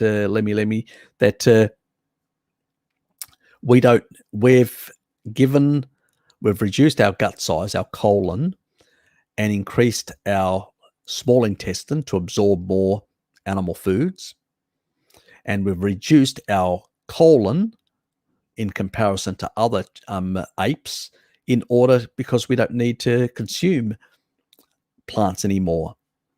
And so what we've done is we've adapted to consuming more animal foods. And the nitrogen isotope analysis proves that. So I don't need to prove anything to anyone. I just have to send them directly to the data that we were super hyper carnivores, the nitrogen 15 data. And nobody can dispute that. For millions and millions of years, we've adapted to that. And you can't extract enough calories to build a big brain. And so the only way to build a big brain is to eat more fat. Simple as that. And the only source of fat in the wild is animal fat. That's it. Simple as that. And when we had Mega Beast, our brains were basically 10% larger. And then when slowly the decline of the Mega Beast happened, our brains started shrinking. And after the collapse, they shrank to about 10% less. And then now our modern day hunter and gatherer do consume some tubers to get that additional, energy, because they can't find enough in animals anymore. It's warmer, so they've got less subcutaneous fat. Animals in colder climates have more subcutaneous fat. We're in a basically a period which is a warm period an interglacial warm period, as it's called. And as such, there's more plants around. But for the majority of our existence, there wasn't much plants around. And even chimps were forced. They had two options: one to eat animals, and the other to gain some energy from fiber. That's it. Because they're low carb as well, the chimps, but they can only get so much energy. They have to eat if they're on starvation food, they have to eat their own feces to extract more out of the stuff through their second stomach, which is the cecum, which is our appendix, which doesn't do that job anymore. So unless somebody has a cecum, they can't extract enough, even small amounts of energy from fiber, from plants of that sort. And all modern plants that we consume now, the starchy plants, are man-made. They didn't exist pre-civilization. Potatoes were very poisonous and very small. We didn't consume potatoes in tribal states. They were domesticated. Everything has been domesticated. Pumpkin, sweet potatoes, carrots, everything's been domesticated. Even the watermelon used to be a small little thing like this, very fibrous, and now it's a massive thing like that. It's all man-made in the last 10,000 years. Prior to that, there was very little sugar available in the environment, extremely little. The only thing that was available was meat. You just take your kids out to a temperate climate environment and tell me what you can eat in this environment. It's not bloody much other than stuff walking on 4 feet. So without a supermarket, without our whole 10,000 years of industrial agriculture, you basically only got 4-legged creatures and some fish that you can actually access. That's about it. Simple as that. I will be making videos on some of these nonsensical stuff that the vegans say. Bart's made a few things in that regard, but I'll be making more. I know it's just like another ton of things that I need to make, unfortunately. But yes, we'll get to make some of this because you guys need some of the ammo for some of these arguments that they're putting out there, which are spurious. Yes. What's the max weight of choline per day, the therapeutic dose? I usually think about 3 grams if you've basically got my condition with my genetics. For most people, 1 gram, because you're getting a lot of choline from a lot of the foods. And if you're eating enough steaks and you've got good genetics, you should be able to produce your endogenous choline. That means your body should convert methionine to choline. And you probably only need a couple of eggs a day. 3 to 4 eggs a day is probably all you need to get all the choline you need without supplementing for the majority of people. Now, if you've got issues like methylation issues and stuff like that, you may need more. If you've got exposure to xenoestrogens like plastics and phthalates and stuff like that, you probably need more to methylate all that away. You still need to, support the detoxification pathways to methylate that crap. So yeah, you're going to be burning through choline and burning through sulfur. And animal foods tend to be very high in sulfur amino acids like methionine, taurine, and the likes. So it depends on a lot of circumstances. Now, a lot of people will remove a lot of those things out of their plastics and all sorts of things out of their environment and out of their life and stuff like that, and may need less. So it really depends on the amount. But I usually say that if you've got all the genetic and stuff, up to 3.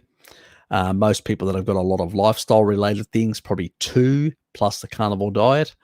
People that basically have few issues, maybe 1. People that have got none, just get it from the diet. A couple of eggs, steaks, you're fine for those people, especially young people that don't have a lot of issues. So it all really depends in that regard. So there's no one size fits all. Exactly, they don't.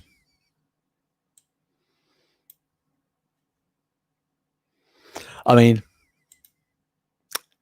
the other thing is a whale, like a sperm whale or stuff like that, it's a carnivore.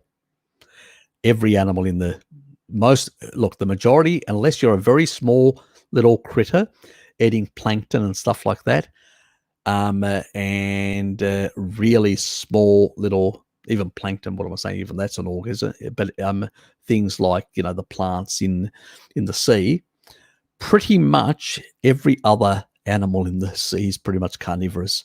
There's very few plant eaters in the sea, I can tell you. And and they come in all shapes and sizes when they come to mouths, and even land animals, and even, birds. They've got different beaks and different structures. There's, carnivores come in all sorts of sizes and characteristics. But one thing they do have in common, they don't have a cecum. They don't have basically 4-chambered stomachs.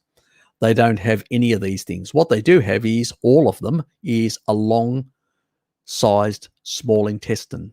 That means the one that actually absorbs animal foods, and a small colon, all of them. That's what they had in common, and that's what we have in common with them as well. So basically, and due to the expensive tissue hypothesis, it's really, digestion is very expensive. It requires a lot of energy. So you have to make the stomach smaller. You have to basically make the gut, the part that actually takes in food, animal foods, longer, so it can digest it slowly through slowing down peristalsis when you eat more meat. And you basically need to shorten the colon, because you don't need that extra, because you're not eating plants to break it all down, which requires a lot more energy with fiber and stuff like that. So as a consequence, now obviously we've introduced tubers, we've created man-made foods that actually provide additional energy at very high levels, but that is detrimental to our health because it shoots up insulin and creates all sorts of derangements. The whole purpose of eating fat was to store the energy.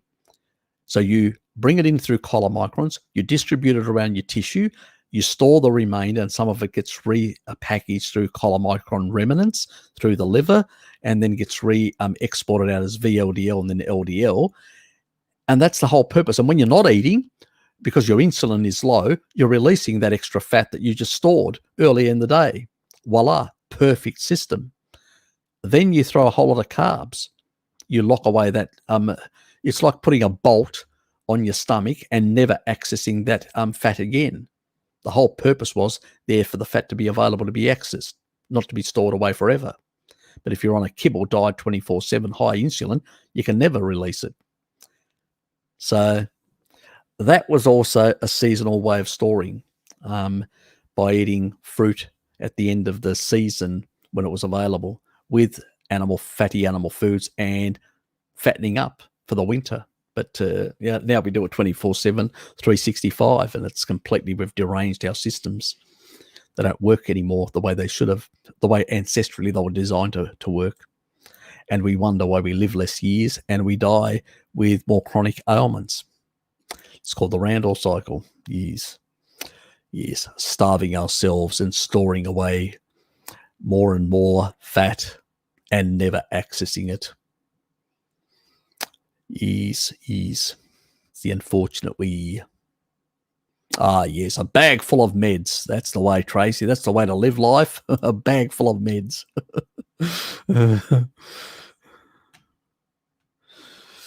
Yes, unfortunately, that is the way a lot of people live nowadays, unfortunately.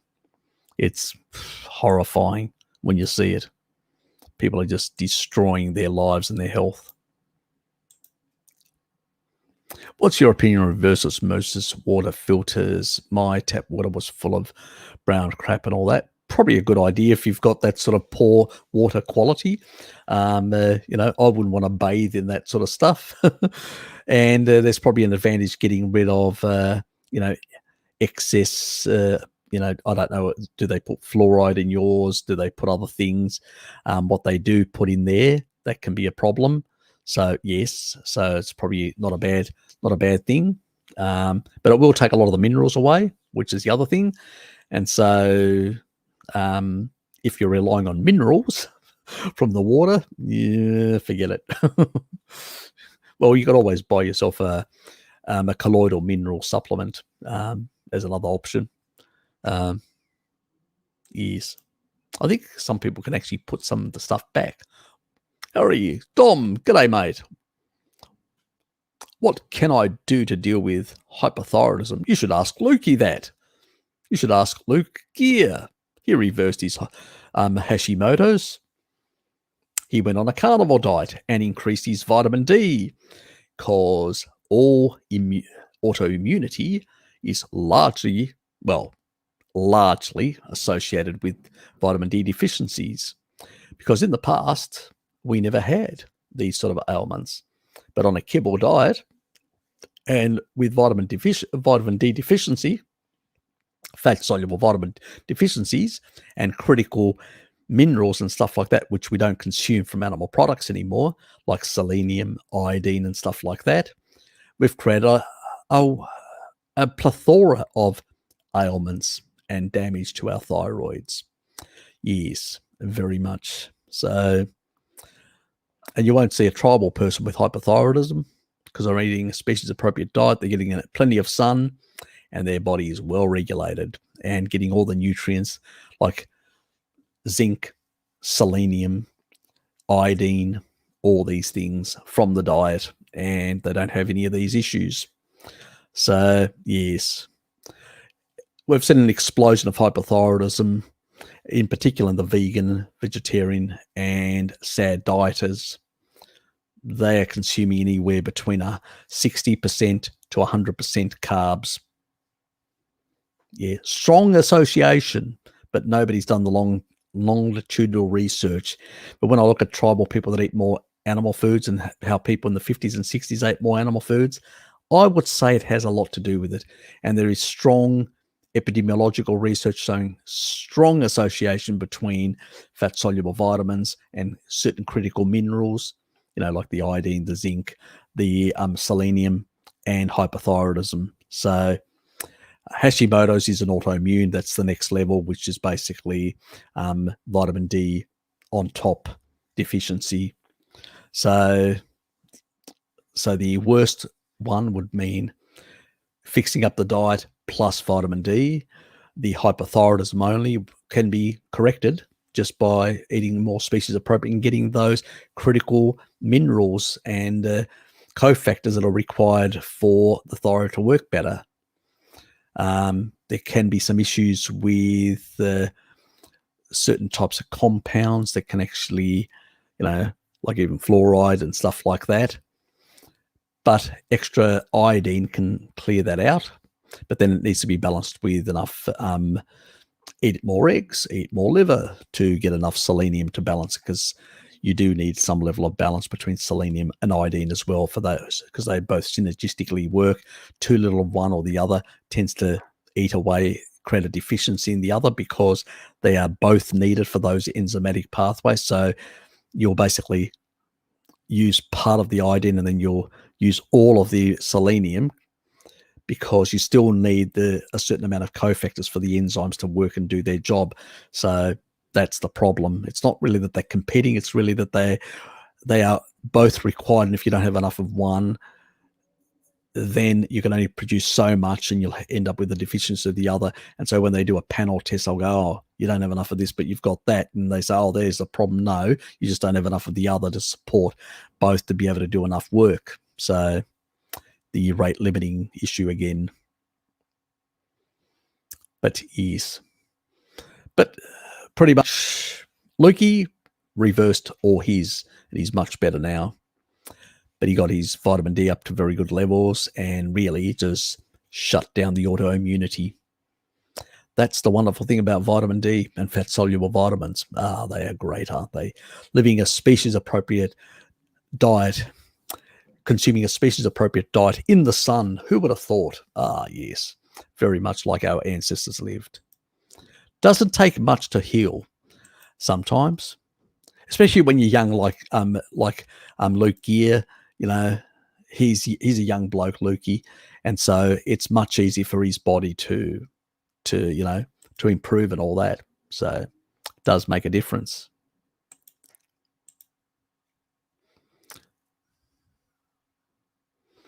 Head up the rip and fresh my teeth needed to as much. Yep, exactly. Look, there's a lot of things that actually change. You know, when you're eating a species appropriate diet, you don't smell as much. Your breath improves. A lot of things. You know, the body really is much better than eating that crap. Exactly. It's a perfect position.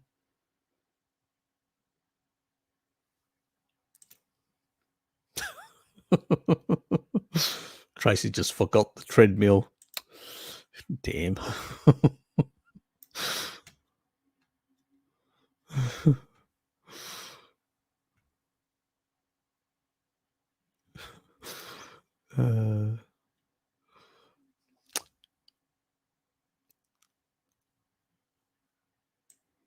Oops.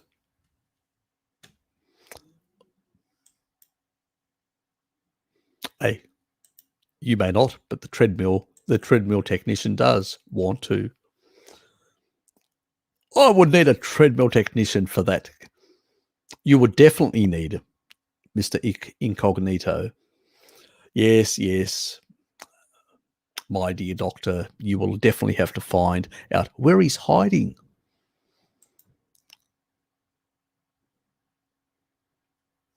Don't forget the Joker.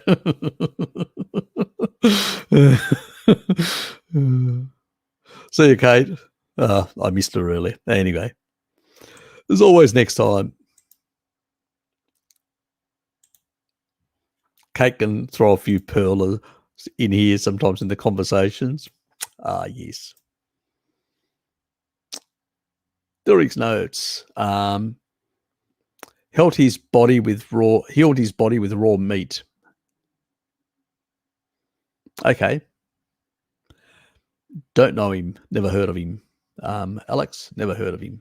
But as I said, a lot of people will have some of these issues because, they just really haven't healed their gallbladders and stuff like that and things like. And sometimes, raw meat is an easier way. Even I noticed I was actually having undercooked meat for that purpose as well. So, but eventually now I can go back to cooked meat. It doesn't cause me any problems. But that's because my gallbladder issues have resolved. But before that, the only problem is I've still got a bit of sludge, as I said. But that's clearing out. Eventually, will clear out completely. Give it time. I'm patient. I mean, I'm over the worst of it. That's the main thing.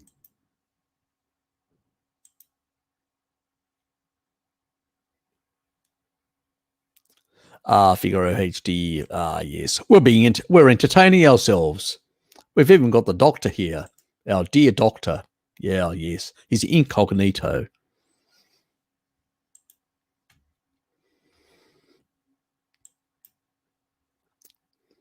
I need to be on this stream more, better for my circadian rhythms. Probably is. Embrace the light and eat in the light.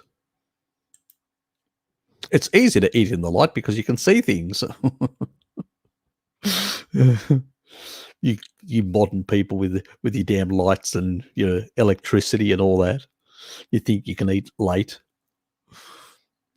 Still avoiding animals products. Haha. Oh, well, we know that. He still is. What can we do? He's hiding his treadmill at the moment. Yes. We've challenged him on that, and he says he denies it's. He says the treadmill is not him. He's an incognito hiding from the treadmill, I suspect. Hiding. Yes.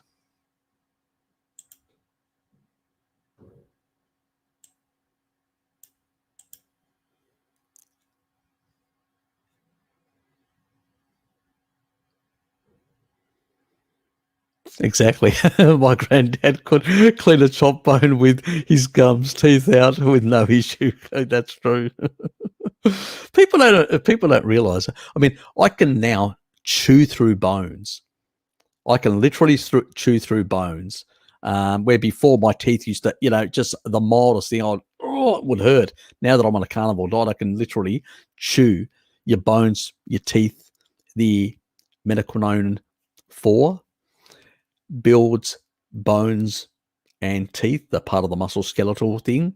And basically now the teeth are really strong and I can chew through, I can tear bones. I mean, some people see me at work and they go, fuck it, hell, Harry, how do you do that?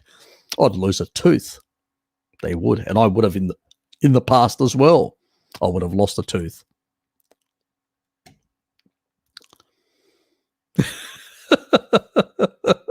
It's always better for its virility. The vegan god he's renamed himself again. God, yes, your god. Worship the god. The treadmill god. Hail the king of the vagoons.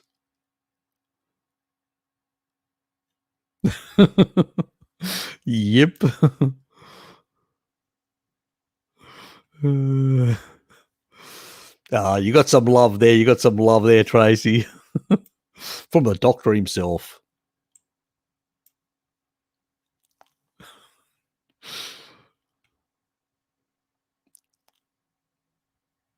No, we would like more emphasis on the treadmill, dear Figo HD. Get the priorities right.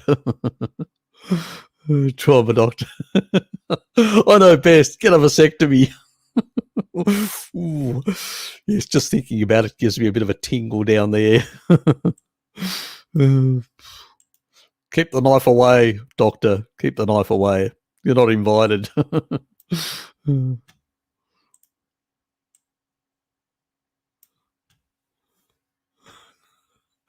Bow down, peasants, in my presence. You gotta love him. Humans can use tools. Exactly, precisely. We can. We don't need to jump on animals. We don't have claws either, and most carnivores don't have claws either as well. Yes. Yes, they're confusing the animal. Yes, it had a different evolutionary development. Not all carnivores have the same, and not all ruminants or frugivores have the same development. They all follow different developments. Yes.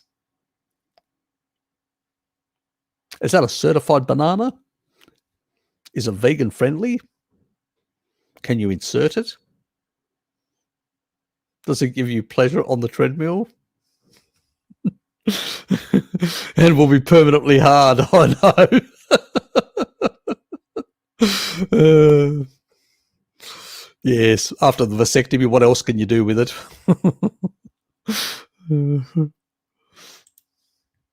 Oh, I know. It was a cheap carny, jab. I know.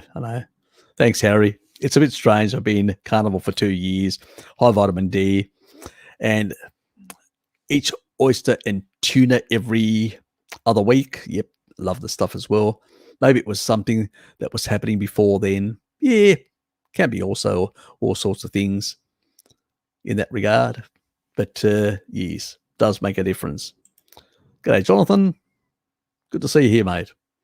Love your live streams. I'm 25 years old, bodybuilder, surfing with CFSME and anemia. Eat primarily a carnivore diet, tons of good quality red meat. What the hell is wrong with me? I can't go on. You could have basically some digestive disorder, malabsorption issues as well.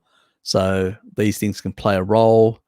Drop me a line. Drop me give me a background. Because anemia could be. Are you taking anything like folic acid or folate? If you're taking too much of that, stop it.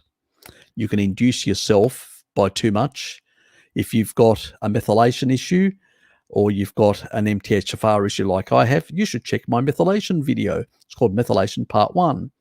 It's a riboflavin deficiency. That's all it is. If you're eating animal foods, you should improve your methylation without requiring any folic acid and giving yourself pernicious anemia for no good reason. So it could be, I hope you're not supplementing that, but drop me a line, give me a bit of a background, past diets, what you've done, stuff like that, any supplements, all and every supplement. And we'll get to the end to find out what's happening to you.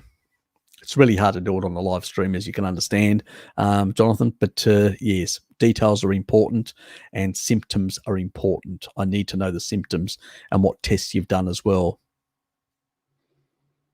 And obviously, you know, it's all private, so here is not a probably appropriate place to putting all that up. Boo! Ah, yes. Everyone in synchronicity to the vegan god. Ah, yes. He is the best, the vasectomy specialist as well, even though he has done nothing other than train people, apparently, and no residency whatsoever. Do we allow him to do a vasectomy on us? Maybe not. He hasn't even done residency. Now, where is that thing? Oh, God. Just felt another tingle down there. Oh, yes. Awful. Absolutely awful. Anyway, we're up to 3 hours, guys. Bloody hell, I got to the end. Like your Roy Orbison once, perhaps. I should actually get the problem is that last time I actually used music, I got spanked by, well, if it was a real spanking, it may have been enjoyable, but I got one of those verbal spankings from the YouTubia AI. And yes, we need to be very careful with music and stuff like that. Yes, I would love to use it. Oh, but I'd love to have that to use it as a, you know, to add to the humor. But unfortunately, Lemmy, I got to be very careful with the YouTubia. Yes, I don't get another, because too many spankings from the YouTubia, you could end up losing your channel completely. You missed my question. Did I? Oh, did I? Oh, okay. Hey, one of my kids wears glasses. Just had a new prescription. Should I get him special coatings because he's on an iPad? Yes, you should. Very much. Blue blocking glasses, very important. He also needs to basically get outdoors. He needs to basically allow his eyes to look at distances. If he's constantly looking at close distances, basically the eyes are changing their elongation, and it starts becoming a bit permanent. The child, as you're growing, your eyes are still growing, and as they're growing, the way you use your eyes will affect the way the eye actually grows, if you understand what I mean. So you need to basically be outdoors. Kids need to play. Very important. They need to get off the damn screens, and they have to have limited time. You're the parent. Be the parent. Be firm. Be strong. Be firm. Tell them who's boss. Yes. I'm great at that sort of stuff. Kids respond very well to me. It's like my nephews. Came here as youngsters. Now they're actually doing very well now. One's actually working in a top organization.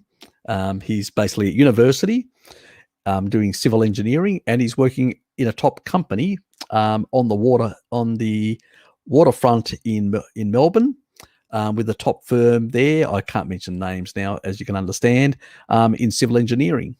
So, and he's still at uni. So they employed him. They were very happy with his results. Smart boy.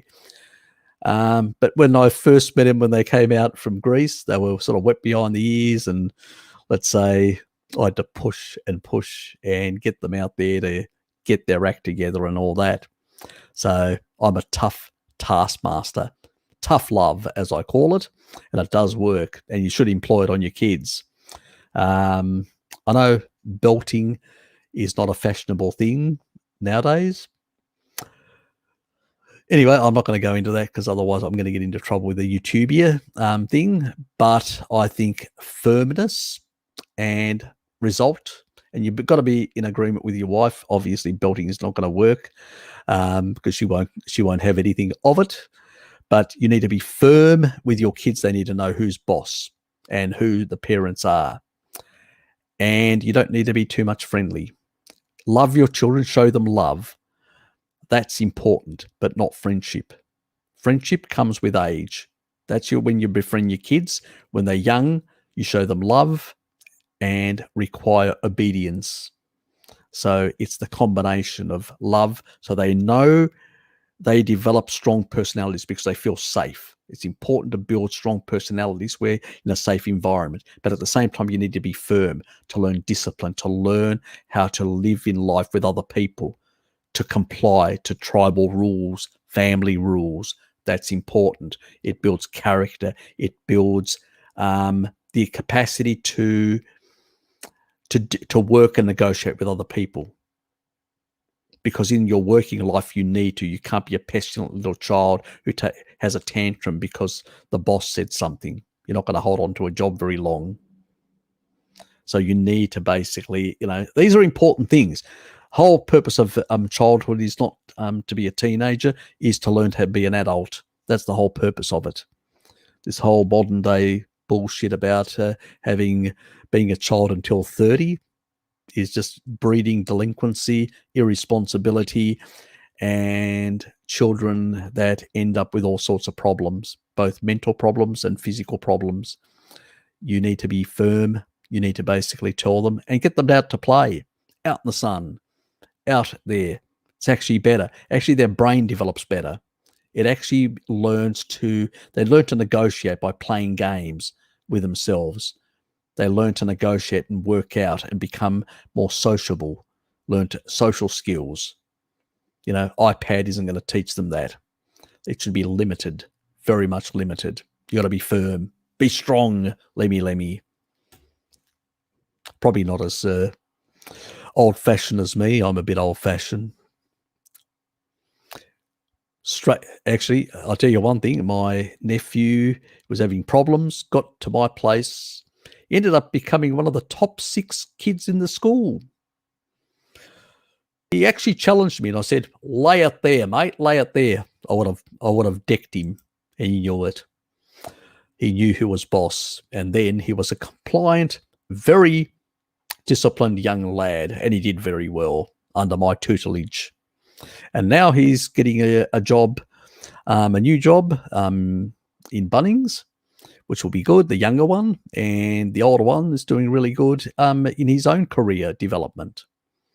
And my niece, she's actually gone back and actually studying and looking at nursing or something along those lines. So that's good. They're getting on with theirs. Also, but nothing like tough love to really get the kids going, Yes, you can be their friend when they get old. You just have to show them love and discipline when they're young.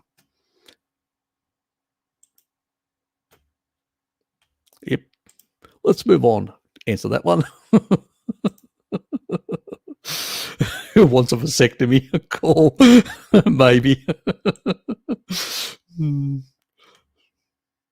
Is the tool sharp enough? I'll send you my camel. You can give it a vasectomy. Don't be fooled. By so-called RX, visually refractive state. Yes. Look, they got to get out. In these indoor situations, too many screen time is not a good time when the eyes are developing. Yes. This is why you see in countries like Singapore and stuff like that, where kids are in all these unit complexes, They come from home to school and just study like mad. And their parents are just pushy, study. And all the kids are basically nearly wearing glasses. So in societies where they're outdoors, fat-soluble vitamins also play an important role, but that's not going to be the problem in your case, in your family, I hope. They're probably getting enough fat-soluble vitamins for proper cranial development and also the sockets around the eyes as well. So that's an important thing as well. So as long as they're getting good, I suspect you being a carnivore, you're probably feeding your kids these good foods. But it's the screen time, big problem, yes. And also the blue light. I actually got some screens, Philips ones. The Philips brands tend to have a number of screen technologies which have got reduced blue light. So if you're going to get any screens for your kids, like computer screens and stuff like that, or even for yourself, consider the Philips ones. That's what I've got. So yes, keep that in mind. Very important.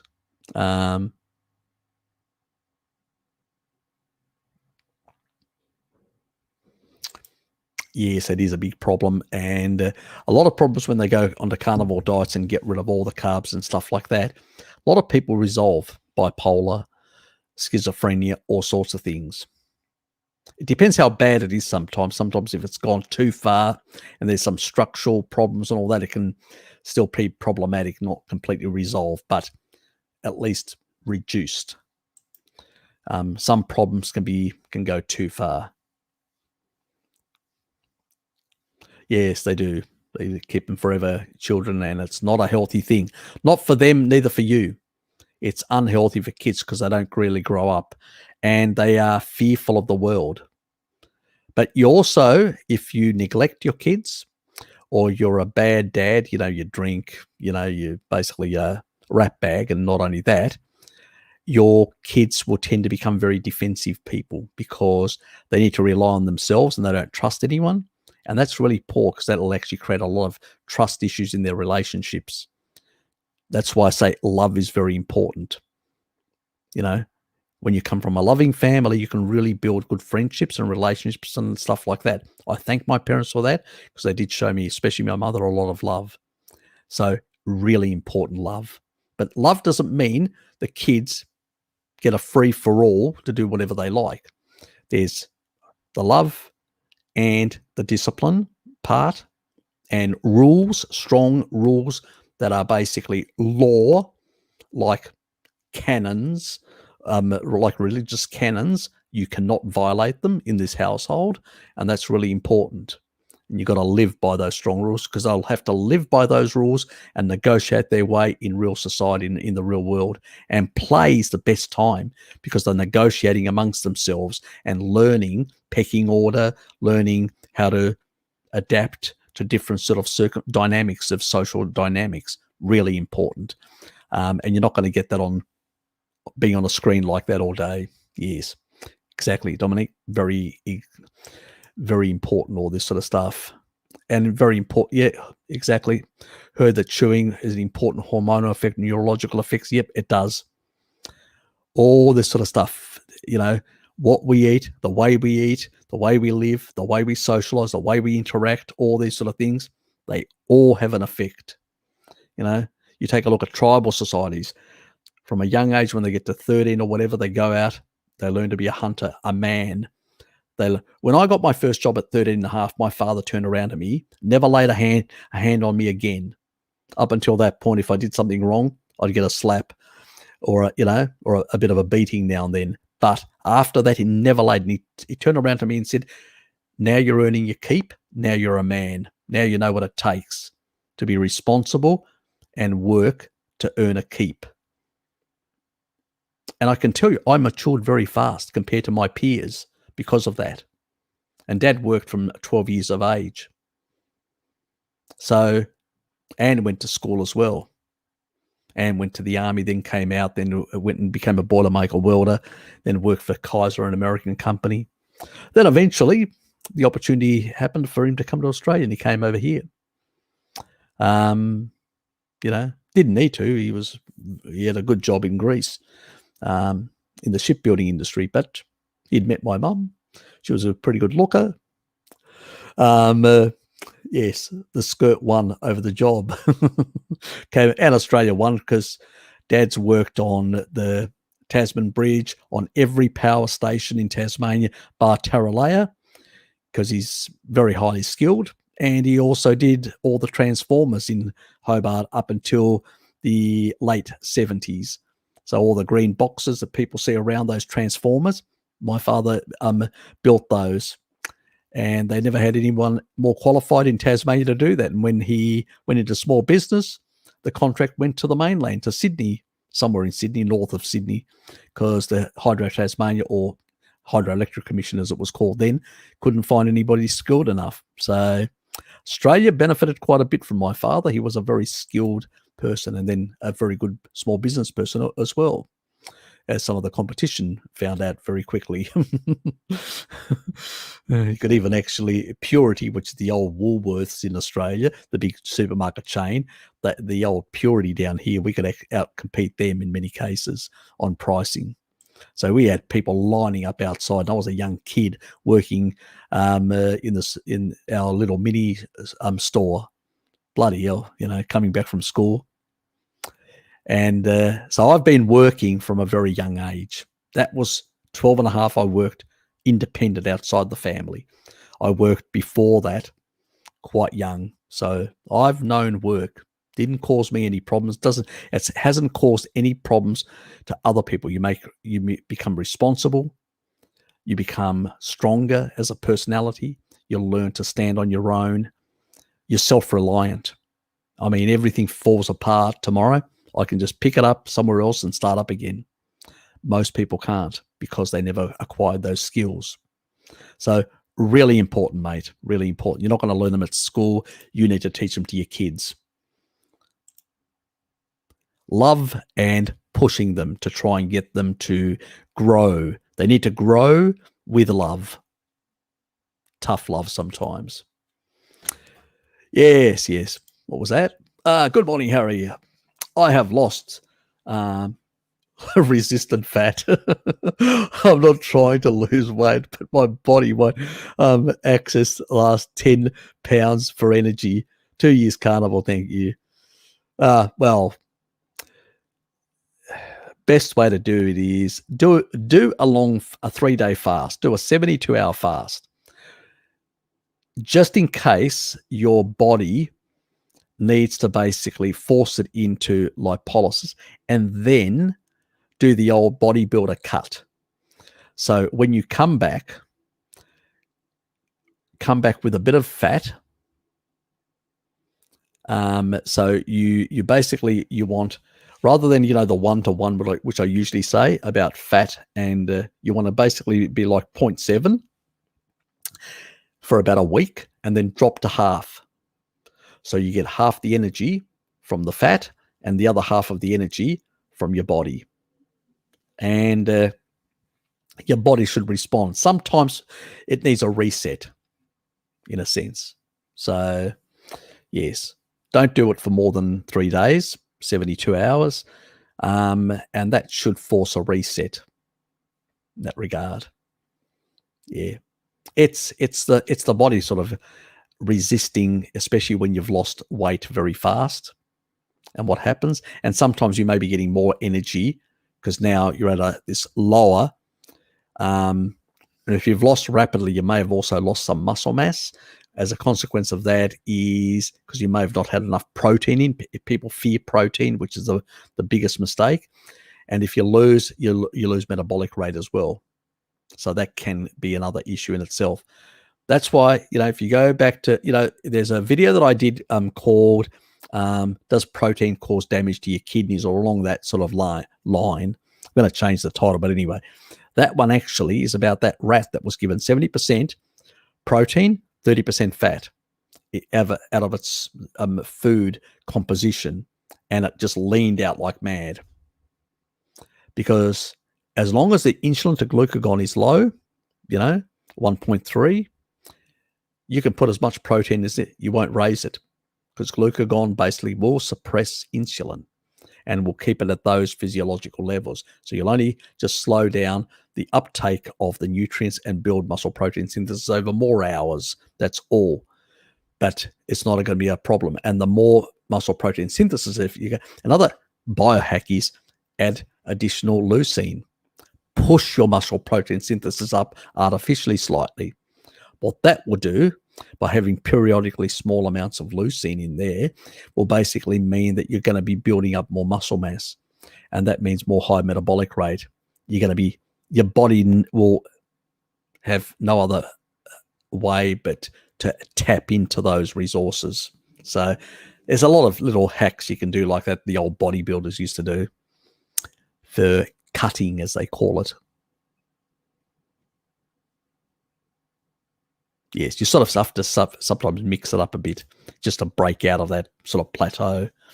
And it's usually, I find, most people when they actually go back and measure exactly what they're taking in, they realize, I've come down so many kilos, but I'm still consuming fat to the level that my energy levels requirements have come down, but I'm still consuming what I was consuming up here. It worked here, but now here I have to cut further.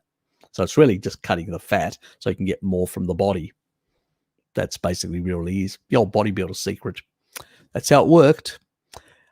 If you're taking it in, why would you release it?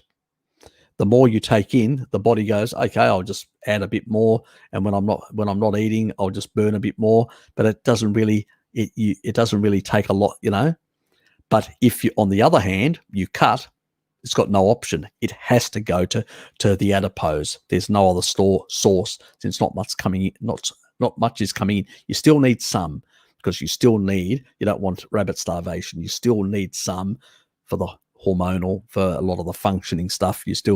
Things still need to work, but you don't need as much. And the whole thing is years.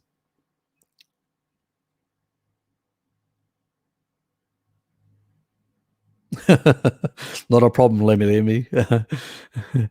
Firmness is something like firm or tough love. Really important.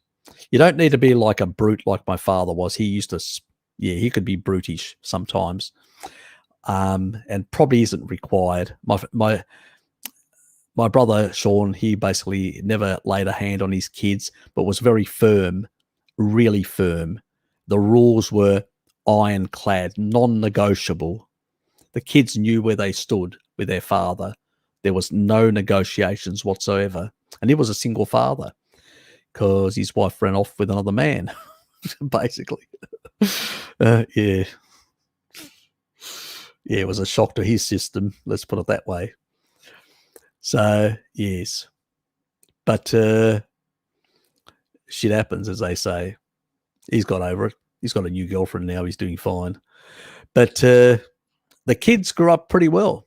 And he was really firm on that and pushed the kids to try new things, got them into early employment at a young age to learn to work with other people. He actually literally paid someone to basically employ his daughter because he couldn't get employment for her. So he had her there working, and she was getting paid by her father without knowing. And that meant she got work experience. She learned to work with other people and acquired skills, lifelong skills, how to work and collaborate with other people, how to be disciplined, how to control your emotions, because you're working with other people. You need to learn to control those things. People don't realize how important it is. This is why you don't find delinquency or problems in tribal societies, because at a very young age, they go and they do the hunter or the gatherer stuff, male or female. There's a division of labor within the tribal system, and they get inducted. They learn. They get it's like an apprenticeship for life. So I hope it's actually helped you. Some of these words, they come from the wisdom of the past. I learned it from my parents, and I learned it from, generally from people that have got a similar mindset to me. So, yes.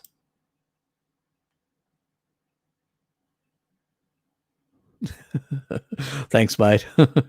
I'll tell him that. Oh, God. Grow with love. Yes, exactly. Tough love. That's exactly. Anyway, good observation. I came across the idea when I was looking at a piece of exercise equipment called Jaw Exercise. Never thought, never bought it through. Figuring out ancient diet would deliver the same exactly. That's the chewing. Yes, exactly. Yeah, you don't need that sort of stuff. It's gimmicky. I don't know even whether it helps. It may help. Look, for those people that are not eating species appropriate, it may help. I don't know. I've never used it. It's probably better than nothing. But yes, you need to chew things, and animal products, as you chew them, will really strengthen bones. When you chew plants, and only plants, we know teeth become weak, soft, let alone not enough protein makes them even softer, not enough fat soluble vitamins, yes, breaks them down even quicker. It's the matrix metalloproteinases. They tend to generate more in vegans and vegetarians in their liver, so they tend to basically break down their collagen much faster. They can't regulate it without the fat soluble vitamins. That's their problem. So, yeah. Anyway, guys, I'm going to pull the pin. We are 3.5 hours, so I've got to pull the pin now because this live stream will stop. StreamYard will pull because I'm over the 20 hours. They'll pull the stream, so I better stop it right now. Thanks for being here. Appreciate it, guys. I do appreciate everybody tuning up. Thanks, Alex. And thanks everyone for their contributions, their questions, made this, and also the human comedy that everybody contributed. And thank you. Yes, exactly. Doctor vasectomy. Yes. I'll send you a message. Yes. To improve his blades, that is. Guys, take care, and I will see all you lovely people next week. I'm trying to sort out a few things tomorrow, and once I get all that stuff, David, Bert, thanks, mate, and never know, I might get a chance to make a video tomorrow, hopefully. Well, next week, as I said, there may be 1 or 2 videos I'm going to try and get out. And then the following week, I should be back to my normal sort of state, because then I'll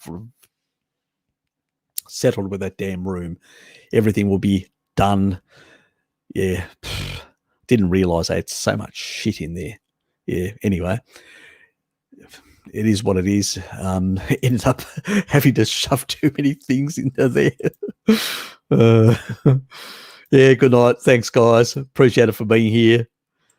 And I will see you lovely people next week. Yes, Dave, always a pleasure, mate. Always a pleasure. Take care. And see you guys.